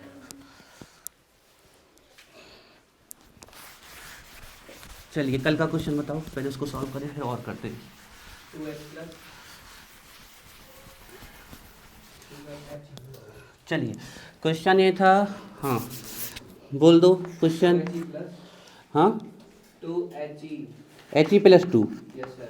HE + 2 No sir, sir 2He है, उसका नंबर है सर, प्लस है ऊपर, पॉजिटिव चार्ज ये कहिए। जे। हाँ सर। अच्छा ऐसे बोल रहे हो, एटॉमिक नंबर में बोला करो। चलो कोई कोई ये +1 होगा सर। हाँ थर्ड ऑर्बिट पे है। इसकी कितना, कौन सा ऑर्बिट? Third orbit. तो इसका फाइंड करना है रेडियस, वेलोसिटी और एनर्जी। ठीक है, देखो थर्ड ऑर्बिट में है, देखो धुंधला हुआ, साफ है, सही है, ठीक है। चलो फिर तो 3 का स्क्वायर 9 और यहाँ कितना 2 और ये किस में वैल्यू आ गई? एंगस्ट्रॉम में। ये हो गया रेडियस का फॉर्मूला। नेक्स्ट देखो फास्ट, 2 से डिवाइड कर लेना, इसको सॉल्व कर लेना फास्ट। इसके बाद हम देखें वेलोसिटी का कितना है? 2.18 है ना। जेड की वैल्यू कितनी? 2 और एन की वैल्यू कितनी? 3 है ना। 10⁶ बाद पे लिख लेना, कोई दिक्कत नहीं। 2/3 और यहाँ 10 की वैल्यू कितनी है? 6 मीटर पर सेकेंड। आ जाएगा अभी, कर लोगे सॉल्व? रेडियस में एंगस्ट्रॉम बस लिखेंगे कि उसकी वैल्यू का। अगर आपको मीटर में बोला जाए तो मीटर में लिखो, मत लिखो। अगर किसी भी कैलकुलेट करने की है, देखो क्या है ना, एग्जाम आपके यहाँ क्वेश्चन आएंगे तो उसमें कोई दिक्कत नहीं आएगी, लेकिन जब आप कॉम्पिटेटिव एग्जाम में जाओगे तो वो फिर इसमें पूछते हैं, कहीं एंगस्ट्रॉम में देंगे तो कहेंगे इसमें पूछेंगे इसमें, तो वहाँ पर ये आना चाहिए। चलिए ठीक है, फाइनली एनर्जी देखें, बोलो जल्दी से आंसर। -13 और ऊपर क्या है आपका n², तो 9 और ये क्या आ जाएगी? इलेक्ट्रॉन वोल्ट पर। अगर इसी को जूल में पूछ लिया होता तो E = -13.6 9/4 और इलेक्ट्रॉन वोल्ट को जूल में कन्वर्ट करना है तो किससे मल्टीप्लाई कर दें? 1.6 10⁻19 तो हमारी क्या आ जाएगी? जूल पर एटम। वैल्यू किस में आ जाएगी? जूल पर एटम।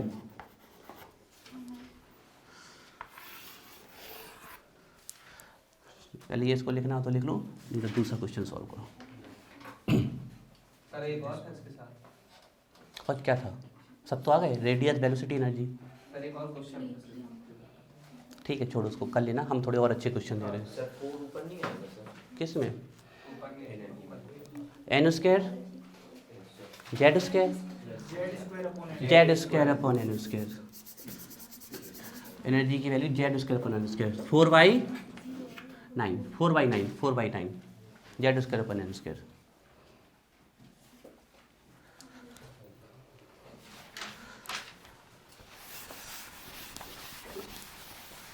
पहले फॉर्मूला लिख लिया करेंगे, नहीं तो ऐसी गलती होती रहेंगी।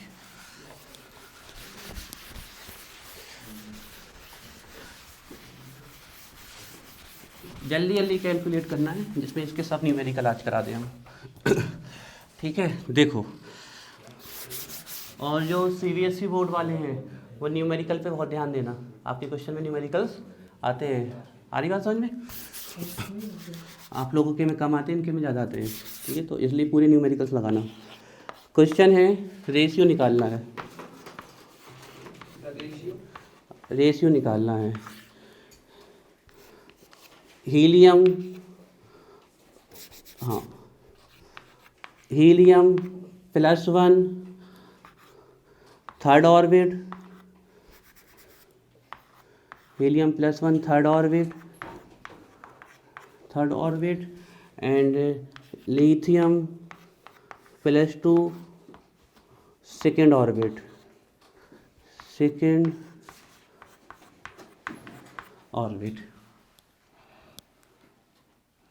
किसका निकालना है रेशियो? ध्यान रखिएगा, रेडियस का।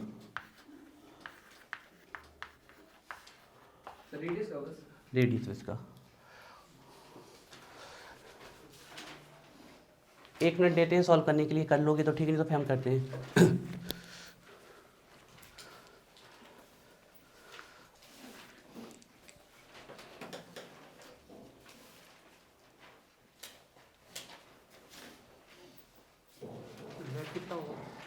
हीलियम के वाले के लिए Z2 होगा, लिथियम वाले के लिए Z3 होगा।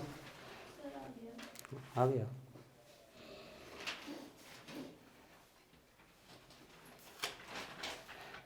देखिए, तो हम सॉल्व करते हैं। पहले हीलियम के लिए निकालते हैं, ठीक है, हीलियम +1 के लिए। हीलियम +1 के लिए हमें Z पता है पहले से, कितना होगा 2, और N की वैल्यू कितनी दी गई है 3। क्लियर है? हीलियम की Z 2 और N की वैल्यू दी गई है। रेडियस की वैल्यू चाहिए हमें, इसकी रेडियस कितनी है 0.53, 529 है ना, 0.53। ऊपर से क्या है आपका N स्क्वायर, मतलब आपका, पहले हम N स्क्वायर लिख देते तो फॉर्मूले में दिक्कत ना है, N स्क्वायर अपॉन Z, और आगे क्या लगा हुआ है एंगस्ट्रॉम। तो 0.53, N की वैल्यू कितनी है 3, तो N का स्क्वायर 9, Z की वैल्यू कितनी है 2, और आगे क्या आ गया एंगस्ट्रॉम आ गया। ठीक है, तो ये किसके लिए निकल आई? हीलियम के लिए। अब निकाल लेते हैं हम किसके लिए? लिथियम +2 के लिए।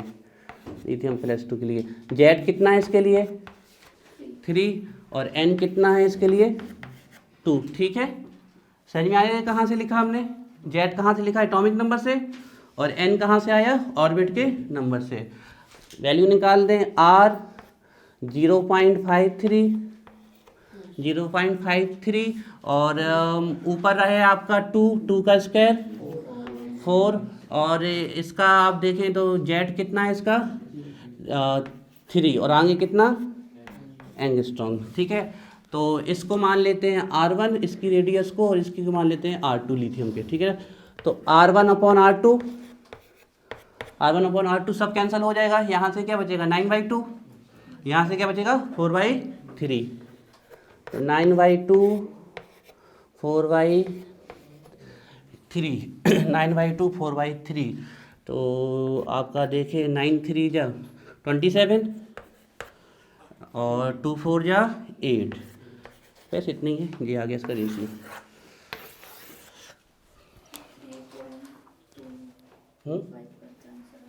हाँ ठीक है, हमें रेशियो निकालना था, फ्रैक्शन में नहीं जाना था। और ठीक है, रेशियो निकाल दिया हमने। ठीक है, चलो सेम क्वेश्चन है। हाँ, Z = 3 कहाँ से आया सर?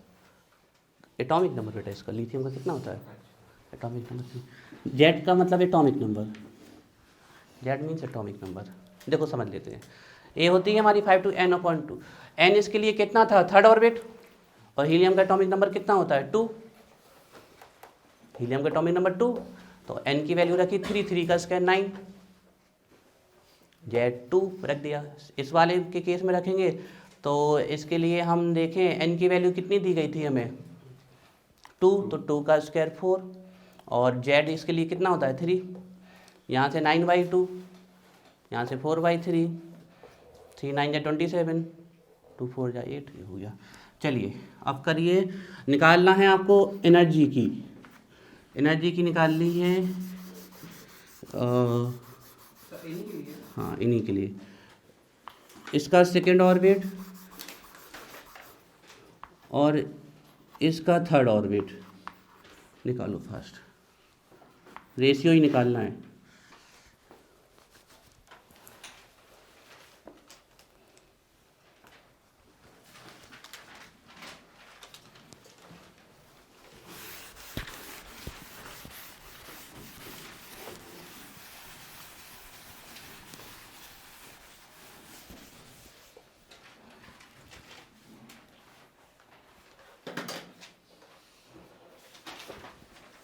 फॉर्मूले याद नहीं होंगे तो कुछ नहीं हो पाएगा।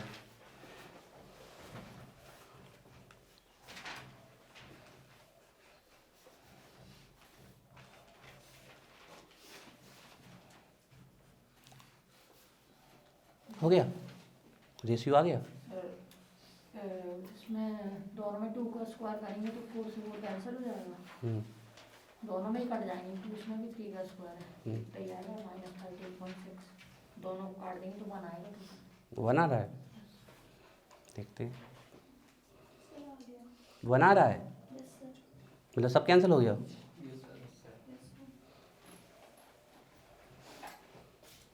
ऊपर नीचे सेम वैल्यू आ गई क्या? चलिए देखते तो, हीलियम +1 1:1, ठीक है। तो हीलियम के लिए Z2 और n इस बार कितना दिया गया है 2, सेकेंड ऑर्बिट। फॉर्मूला लगाना है एनर्जी का, इसको मान लेते हैं E1 -13.6 Z² upon n² electron volt पर एटम, ठीक है। तो सबसे पहले E1 ये फॉर्मूला हो गया। अब सबसे पहले E1 निकाल देते हैं। E1 ये किसके लिए निकाल रहे हैं हम, हीलियम के लिए। तो -13.6, Z की वैल्यू कितनी है 2, 2 का स्क्वायर 4, n की वैल्यू कितनी है 2, 2 का स्क्वायर 4, इलेक्ट्रॉन वोल्ट पर एटम, इलेक्ट्रॉन वोल्ट पर एटम, ठीक है। ये आ गई आपकी हीलियम के लिए। अब बात करते हैं लिथियम +2 के बारे में। Z कितना है 3, Z है इसके लिए, Z एटॉमिक नंबर से पता कर सकते हैं ना 3, और ऑर्बिट नंबर कितना दिया गया हुआ है 3 दिया गया है, तो n = 3, ठीक है। तो E2 की वैल्यू निकाल दें हम, E2 = -13.6, Z का स्क्वायर मतलब कितना 9, और n का स्क्वायर मतलब कितना 9 इलेक्ट्रॉन वोल्ट पर एटम, ठीक है। वो तो दिख गया हमें, यहीं से सब कैंसिल हो गया, ठीक है। चलिए रेशियो निकाल लेते हैं अब इसका, E1/E2 सब कुछ कैंसिल हो जाएगा। वहाँ से क्या बचा 4/4, 4/4, और यहाँ से क्या बचा 9/9, 4 9 जा 36, 4 9 जा 36, 1:1।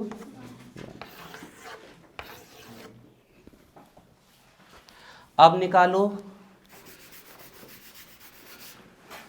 वेलोसिटी का, वेलोसिटी का निकालना है, और वेलोसिटी में आपको ऐसा करना है, इसका लेना है थर्ड ऑर्बिट और इसका लेना है फोर्थ ऑर्बिट, रेशियो ही निकालना है।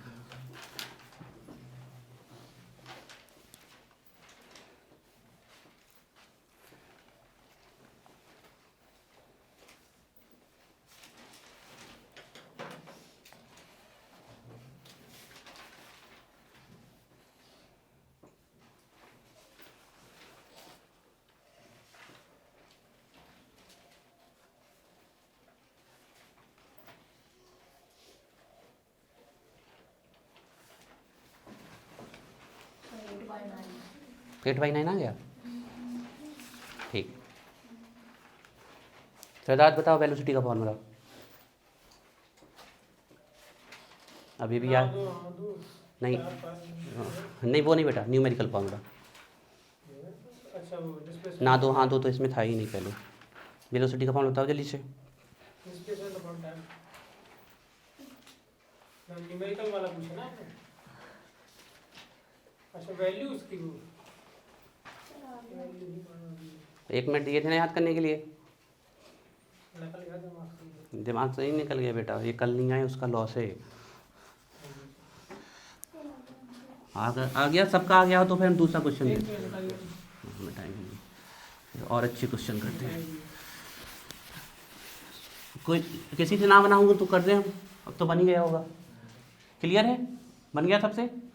आयुष का कर दे कि बन जाएगा? कर दे, बन जाएगा।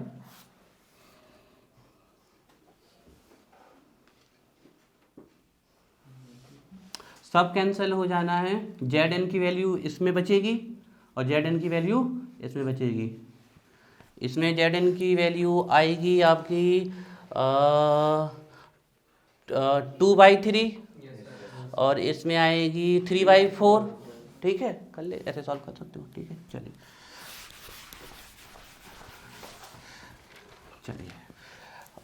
नेक्स्ट क्वेश्चन है। नेक्स्ट क्वेश्चन है, थोड़ा बड़ा क्वेश्चन है।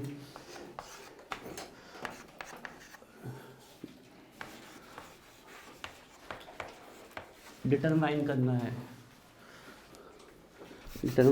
है रेडियस, वेलोसिटी एंड एनर्जी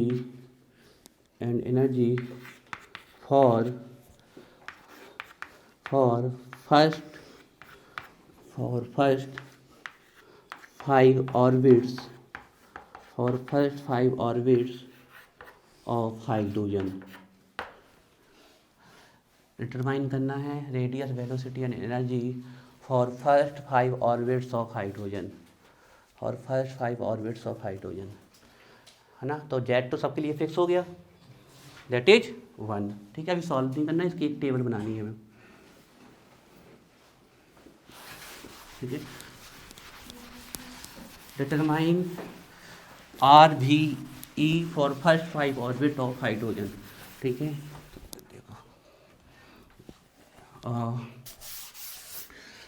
यहाँ पर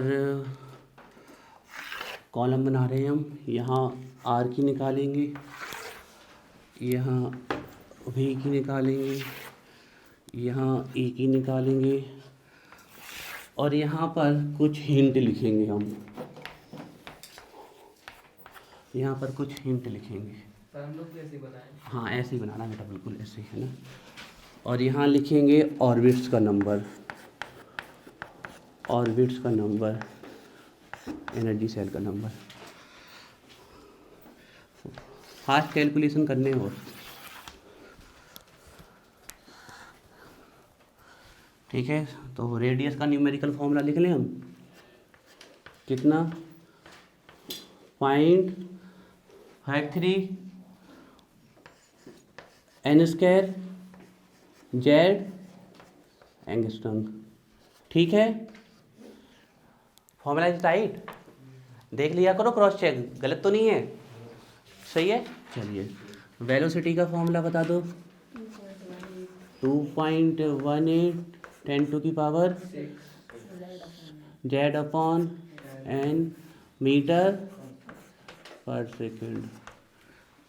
ठीक है, ई का -13.6 z² upon n² electron volt पर एटम। और जूल में कन्वर्ट करना होता तो किससे? 1.6 10⁻19 से हम क्या कर देते? मल्टीप्लाई। क्लियर है बात? चलिए, तो सबसे पहले हम n = 1। देखो एक चीज़ तो पक्का है इन क्वेश्चन के लिए, सबके लिए। किसके लिए निकाल रहे हैं हम? हाइड्रोजन के लिए, है ना? तो इसके लिए जेड तो सबके लिए फिक्स हो गया, दैट इज 1। ठीक है, तो सबसे पहले हम n = फर्स्ट के लिए निकाल रहे हैं। n = फर्स्ट के लिए, ठीक है। जेड तो फिक्स है, जेड तो फिक्स है, 1 का स्क्वायर 1, तो आंसर आ गया 0.53 एंगस्ट्रॉम। 0.53 एंगस्ट्रॉम क्लियर है। इसमें देखें जेड 1 है और एन भी कितना है 1 है, तो आंसर आ गया 2.18 10⁶ मीटर। क्लियर है संदीप? चलो इसमें देख लें तो जेड 1 है, 1 का स्क्वायर 1, एन का स्क्वायर 1 का स्क्वायर, यहाँ भी 1, तो यहाँ से कितना बचा -13.6 इलेक्ट्रॉन वोल्ट पर एटम। इलेक्ट्रॉन वोल्ट पर एटम। अब एक हिंट देखना है बहुत इंपॉर्टेंट, ठीक है, देखिए ध्यान से देखिए। मान लीजिए ये न्यूक्लियस है, इट इज अ न्यूक्लियस, तो ए हो गई सेल नंबर 1, ए हो गई सेल नंबर 2, ए हो गई आपकी cell number 3, energy cell number 3, ए 4 और दिस वन इज 5।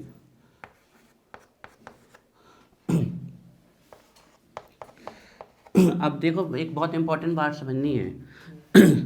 ये पहली सेल है, यहाँ इलेक्ट्रॉन है, फिर इलेक्ट्रॉन यहाँ से जंप करके यहाँ भी जा सकता है, इसमें भी जा सकता है, इसमें भी जा सकता है और इसमें भी जा सकता है। तो ये इलेक्ट्रॉन की ये खुद की सेल है। फर्स्ट सेल किसकी? इलेक्ट्रॉन की खुद की। तो ये जो पहली सेल होती है किसी इलेक्ट्रॉन की, फर्स्ट सेल, उसको हम बोलते हैं ग्राउंड स्टेट। इसको हम क्या कहते हैं? ग्राउंड स्टेट, मतलब अपने धरातल पे है वो ग्राउंड स्टेट। अब समझने वाली बात क्या है वो देखना, क्वेश्चन कहाँ से फंसाते हैं। तो ये तो न्यूक्लियस था, ये ध्यान रखिएगा। हाँ, इट इज अ न्यूक्लियस, ये कोई सेल एल नहीं है, इट इज अ न्यूक्लियस, ठीक है। अब समझने वाली बात ये है कि n इक्वल फर्स्ट, ये क्या होती है? Ground state. और ये फर्स्ट से यहाँ गया या सेकंड में गया, सॉरी फर्स्ट से सेकंड में गया या फिर थर्ड में गया, फिर फोर्थ में या फिर 5 में। तो जब ये पहली बार जंप करेगा तो ये कहलाएगी पहली एक्साइटेड स्टेट। दूसरे फिर जंप करेगा तो ये कहलाएगी सेकेंड एक्साइटेड स्टेट। फिर जंप करेगा तो ये कहलाएगी थर्ड एक्साइटेड स्टेट, और फिर करेगा तो फोर्थ एक्साइटेड स्टेट। हम बताना क्या चाहते हैं कि ध्यान रखिएगा, n इक्वल 1 होगी ग्राउंड स्टेट हमेशा, n इक्वल 1 ग्राउंड। और जब आपसे कह दे फर्स्ट एक्साइटेड स्टेट, तो बच्चे पता है क्या कराते हैं? n की वैल्यू 1 रखाते हैं, वही क्वेश्चन गलत हो जा रहा है। फर्स्ट एक्साइटेड स्टेट में n की वैल्यू कितनी होगी? 2 ये है। उसने कहा कि फोर्थ एक्साइटेड स्टेट, तो वैल्यू कितनी होगी? वैल्यू कितनी होगी? 5। तो पहली वाली तो क्या होती है? Ground state. अब इसके बाद चालू होंगी एक्साइटेड स्टेट, ठीक है। तो चलिए अब जल्दी से सबकी कैलकुलेट करके दिखाइए हमें, हम आंसर लिखे फास्ट। n की वैल्यू 2 रख के, जेड की सबको पता ही,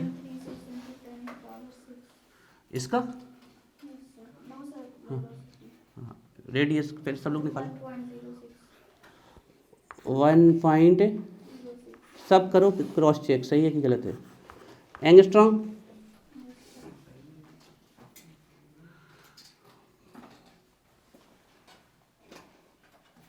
फोर इंटू 53,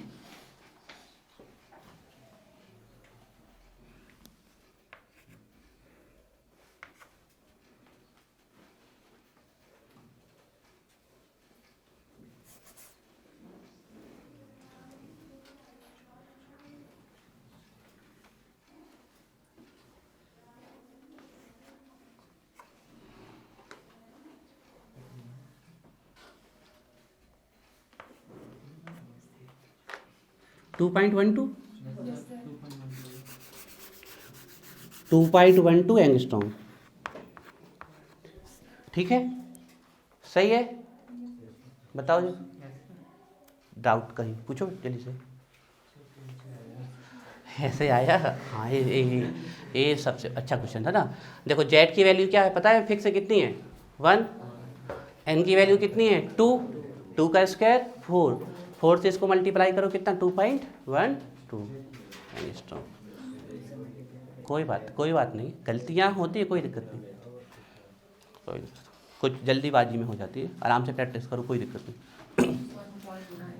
अगर गलतियाँ नहीं होंगी तो फिर हम सीखने के आते हैं ना, गलती हो सकती है, गलती होने से कभी नहीं घबराना है, ये ध्यान रखना।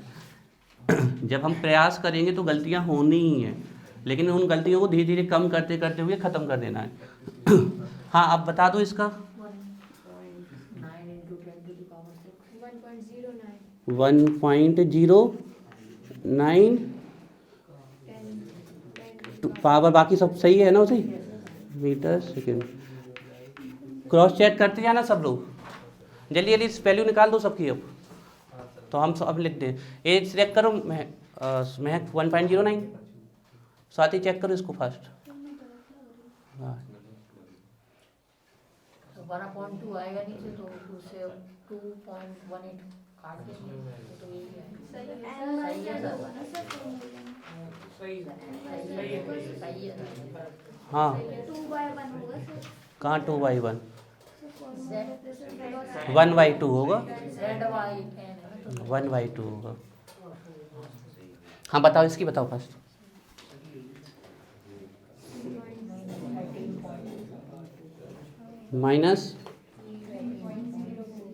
-8 3.04 इलेक्ट्रॉन वोल्ट पर। हाँ 3.4 नहीं आ रहा ना, 4 3 12 4 4 16, ये सही है। 3.4 3.04 गलत है, 3.4 सही। देखो 4 3 12 4 4 16, 3.4 इज राइट आंसर। ठीक है, ये बन जाएगा। और ये कौन सी एक्साइटेड स्टेट कहलाएगी? First excited state. अब हम आप लोगों को सिर्फ 2 मिनट का समय देते हैं, पूरे आंसर लिख के दिखाओ मैं। अरे सॉल्व करना है, हम सबकी कॉपी चेक करेंगे आप 2 मिनट के बाद। हाँ 2 मिनट का समय दिया सबको कैलकुलेट करने के लिए, वैल्यू रखते जाओ, सॉल्व करते जाओ। अब स्वाति थोड़ा देखते जाना कि ऊपर है कि नीचे है ना।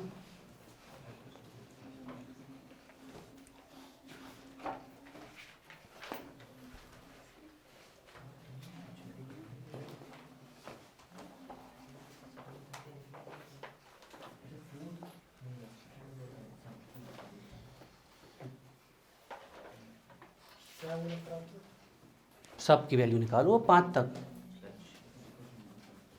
तुम्हें निकालना है, फॉर्मूला सामने लिखा हुआ है, वैल्यू रखते जाओ, निकालते जाओ।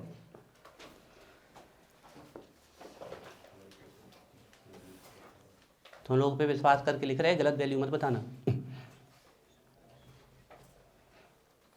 क्रॉस चेक कर लेना डबल।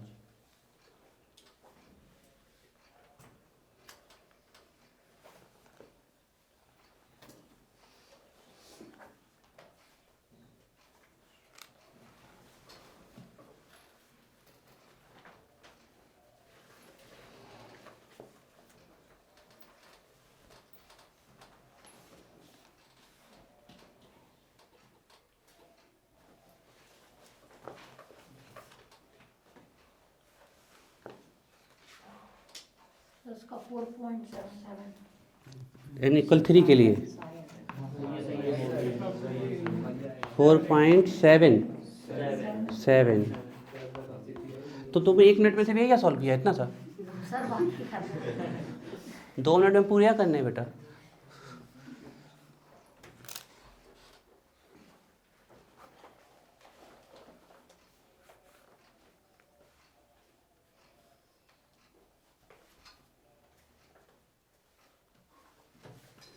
ठीक है,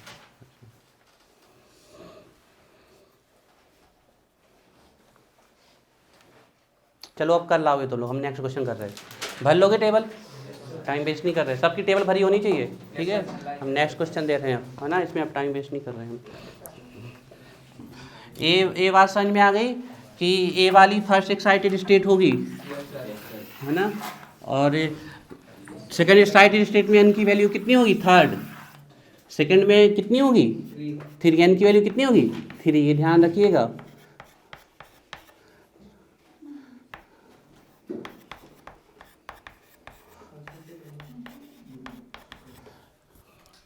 देखो जब सेकेंड एक्साइटेड स्टेट आएगी तो एन की वैल्यू कितनी होगी? 3, क्योंकि पहले में तो वो कहाँ होता है? ग्राउंड स्टेट में, ध्यान रखिए। कर लोगे कि भर दें? कर लेंगे सर। कर लेना ना, इतना तो तुम लोग प्रैक्टिस कर लोगे न्यूमेरिकल है इसलिए। चलिए नेक्स्ट क्वेश्चन लिखिए।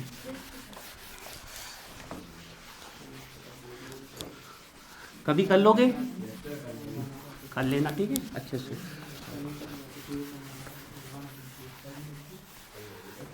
आवाज़ नहीं, आवाज़ नहीं।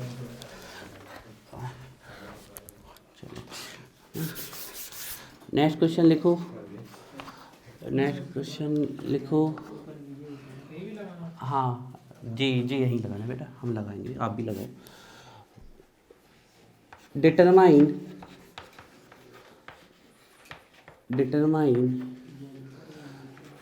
Value of radius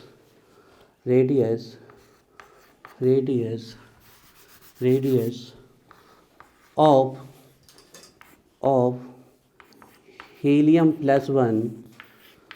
helium plus one for third excited state,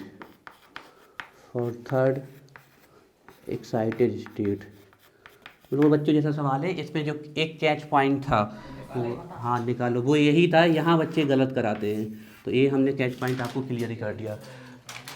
आप लोगों को पता है कि एन की वैल्यू कितनी आनी है? हाँ ये ध्यान रखिएगा ना, यही यहाँ बच्चे गलत करके आते हैं इस क्वेश्चन को। 0.5। हाँ ठीक है, आगे एच प्लस होता है, ये तो हीलियम प्लस लिखा है। जेड की वैल्यू भी पता है ना, 2.12। आ गया 2.12। चलो ठीक है। जब एच प्लस वन तो होता है, हीलियम प्लस वन भी। हाँ हीलियम प्लस नेट गैस है, लेकिन क्वेश्चन में दे दिया जाता है, ठीक है।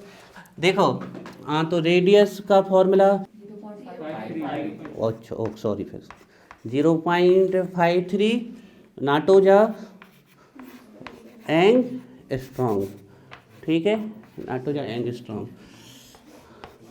तो 0.53 DSLR की सबसे बड़ी खराबी यही है, मैक्सिमम 29.59 सेकेंड की वैल्यू। हाँ सेकेंड 29.59 सेकेंड एक रिकॉर्डिंग। सर रेडियस चला रहे हाँ हैं सर। DSLR की में वीडियो रिकॉर्डिंग बहुत बढ़िया आती है। अभी हम यहाँ लाइट की थोड़ी लाइट और कर देना तो तुम्हें हाई डेफिनेशन वीडियो दे। HDR अरे ये 4K तक कर लेता है। सर मैं हम आपको अनवी कर देते हैं। अच्छी बात है, चलो ठीक है। अब 4K 2K नहीं, इसको देखो कितना 12.2 आ रहा है। 4 4 जा 16, 2 से कर दो 8, करो इसको 8 3 जा 24, 24 कैरी फॉरवर्ड 2 और 8 5 जा 40 और 2 42, तो 4.24 एंगस्ट्रॉम। इतना ही आया? चलिए मैं स्वाति, ठंडी तो नहीं लग गई बेटा? तुम पता है ना, जल्दी चाहती हो कि तुम्हारे आंसर सबसे फास्ट आ जाए, उसमें गलती हो रही है।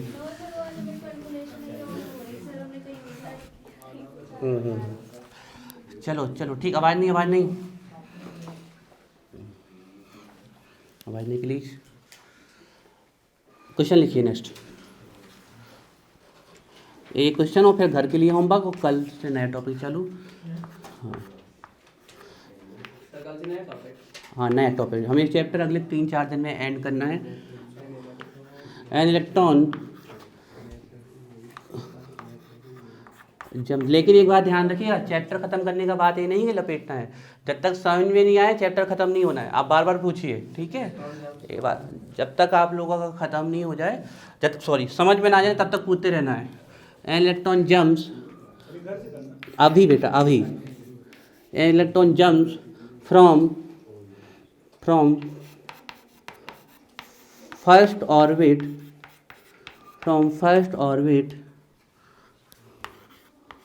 to second orbit, first orbit to second orbit in hydrogen atom, in hydrogen atom, determine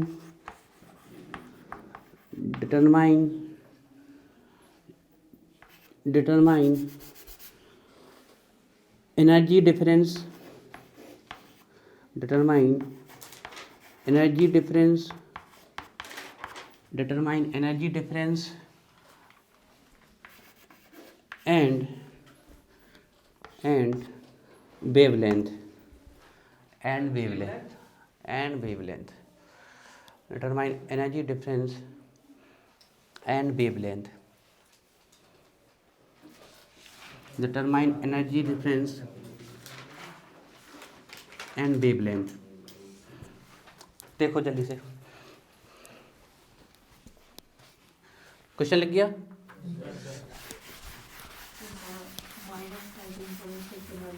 हाँ ठीक ठीक ठीक, देखो देखो देखो देखो देखो देखो देखो यहाँ देखो, ये है हमारा न्यूक्लियस, कहाँ से जंप कर रहा है? फर्स्ट से। हमने फर्स्ट एक्साइटेड स्टेट नहीं लिखा है, समझिए, फर्स्ट से कहाँ जंप कर रहा है? तो सेकंड में जंप कर रहा है, ठीक है ना। तो सबसे पहले जब यहाँ से यहाँ जाएगा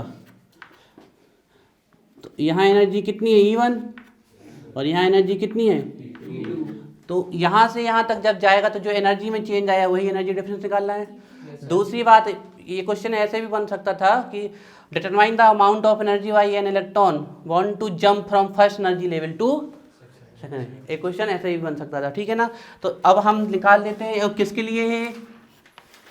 हाइड्रोजन, जिसके लिए एटॉमिक नंबर कितना होगा? Z1 होगा, ठीक है, Z इक्वल होगा 1। तो ठीक है, सबसे पहले हम देख लेते हैं। अच्छा, अभी हमने हाइड्रोजन के लिए ही निकाली थी, तो सबसे पहले हम एनर्जी देख लेते हैं, E1 निकाल लेते हैं। E1 कितना? -13.6 इसके बाद आपका Z² अपॉन N², Z का स्क्वायर कितना हो गया? 1। Z की वैल्यू कितनी है? 1। जब हम ये ध्यान, जब N1 का है, Z तो पर्टिकुलर फिक्स है, तो लिख ही लेते हैं, Z² N² इलेक्ट्रॉन वोल्ट पर एटम। आंसर कितना आ गया? -13.6 इलेक्ट्रॉन वोल्ट पर एटम। लेकिन ये ए एनर्जी की वैल्यू कब आई? जब वो किस सेल में है? फर्स्ट में। अब देखते हैं कि जब सेकंड में पहुंच गया तो उसकी एनर्जी कितनी हो जाती है, ठीक है ना। ध्यान रखिएगा, माइनस में वैल्यू है, जितनी छोटी होगी उतनी बड़ी होगी। क्लियर है बात? माइनस में वैल्यू जितनी छोटी होगी उतनी बड़ी होगी। और आप जानते हो कि जैसे जैसे इलेक्ट्रॉन बड़े एनर्जी लेवल में जाएगा, एनर्जी उसकी क्या होती जाएगी? बढ़ती जाएगी। नहीं आ रहा बैंक समझ में? क्लियर है?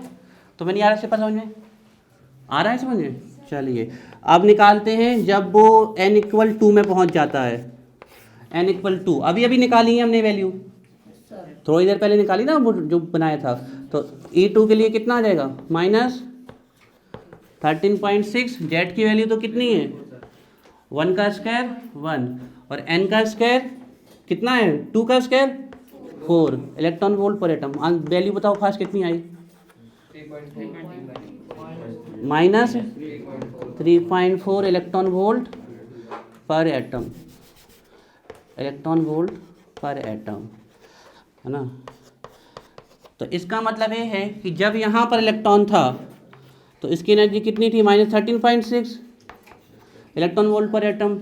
और जब वो यहाँ पहुँच गया तो एनर्जी कितनी हो गई? -3.4 इलेक्ट्रॉन वोल्ट पर एटम, है ना, EV पर एटम। वैसे देर होने वाला है क्वेश्चन। इलेक्ट्रॉन वोल्ट पर एटम, यहाँ एनर्जी -13.6 है, यहाँ इलेक्ट्रॉन वोल्ट पर एटम है ना। तो एनर्जी में डिफरेंस क्या है? हम इस वैल्यू से इस वैल्यू को सब्सट्रैक्ट कर देंगे तो एनर्जी का डिफरेंस मिल जाएगा -3 10.2। कितना आ गया? 10.2 इलेक्ट्रॉन वोल्ट पर एटम। तो एक आंसर तो आ गया हमारा, 10.2 इलेक्ट्रॉन वोल्ट पर एटम, है ना।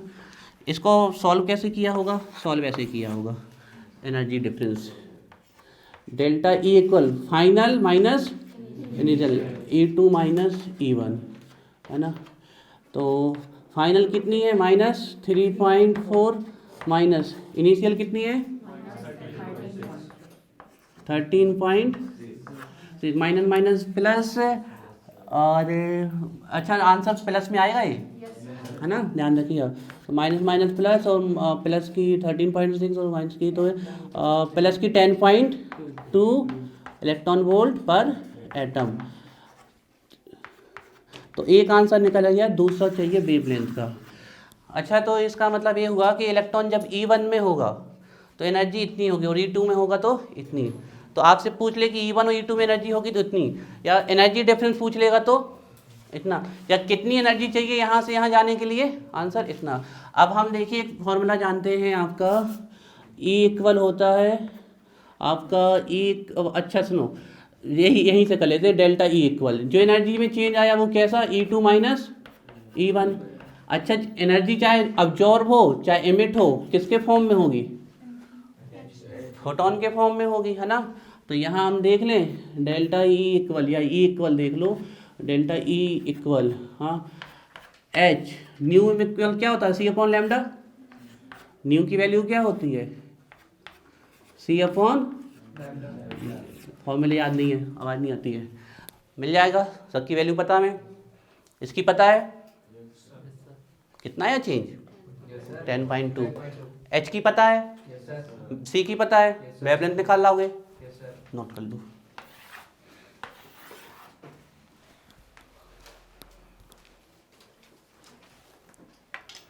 तो आप तुम लोगों को हमने पहले ही बहुत सारे सवाल दे रखे हैं, उन्हीं को पूरा कर लेना और एक्स्ट्रा होमवर्क नहीं है।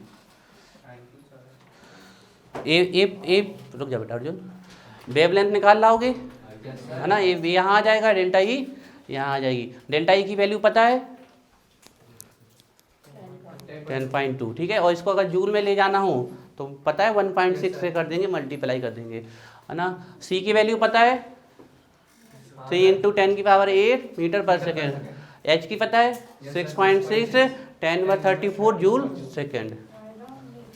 आ गया आंसर भी, बता दो तो लिख दें हम। किसका आंसर वेवलेंथ है ना, तो वेवलेंथ के मीटर सेकंड नहीं मीटर सेंटीमीटर या फिर एंगस्ट्रॉम पिकोमीटर, इसमें आएंगे आंसर। यूनिट पता है क्या आएगी वेवलेंथ की, लेंथ है तो मीटर सेंटीमीटर इसी में निकालो।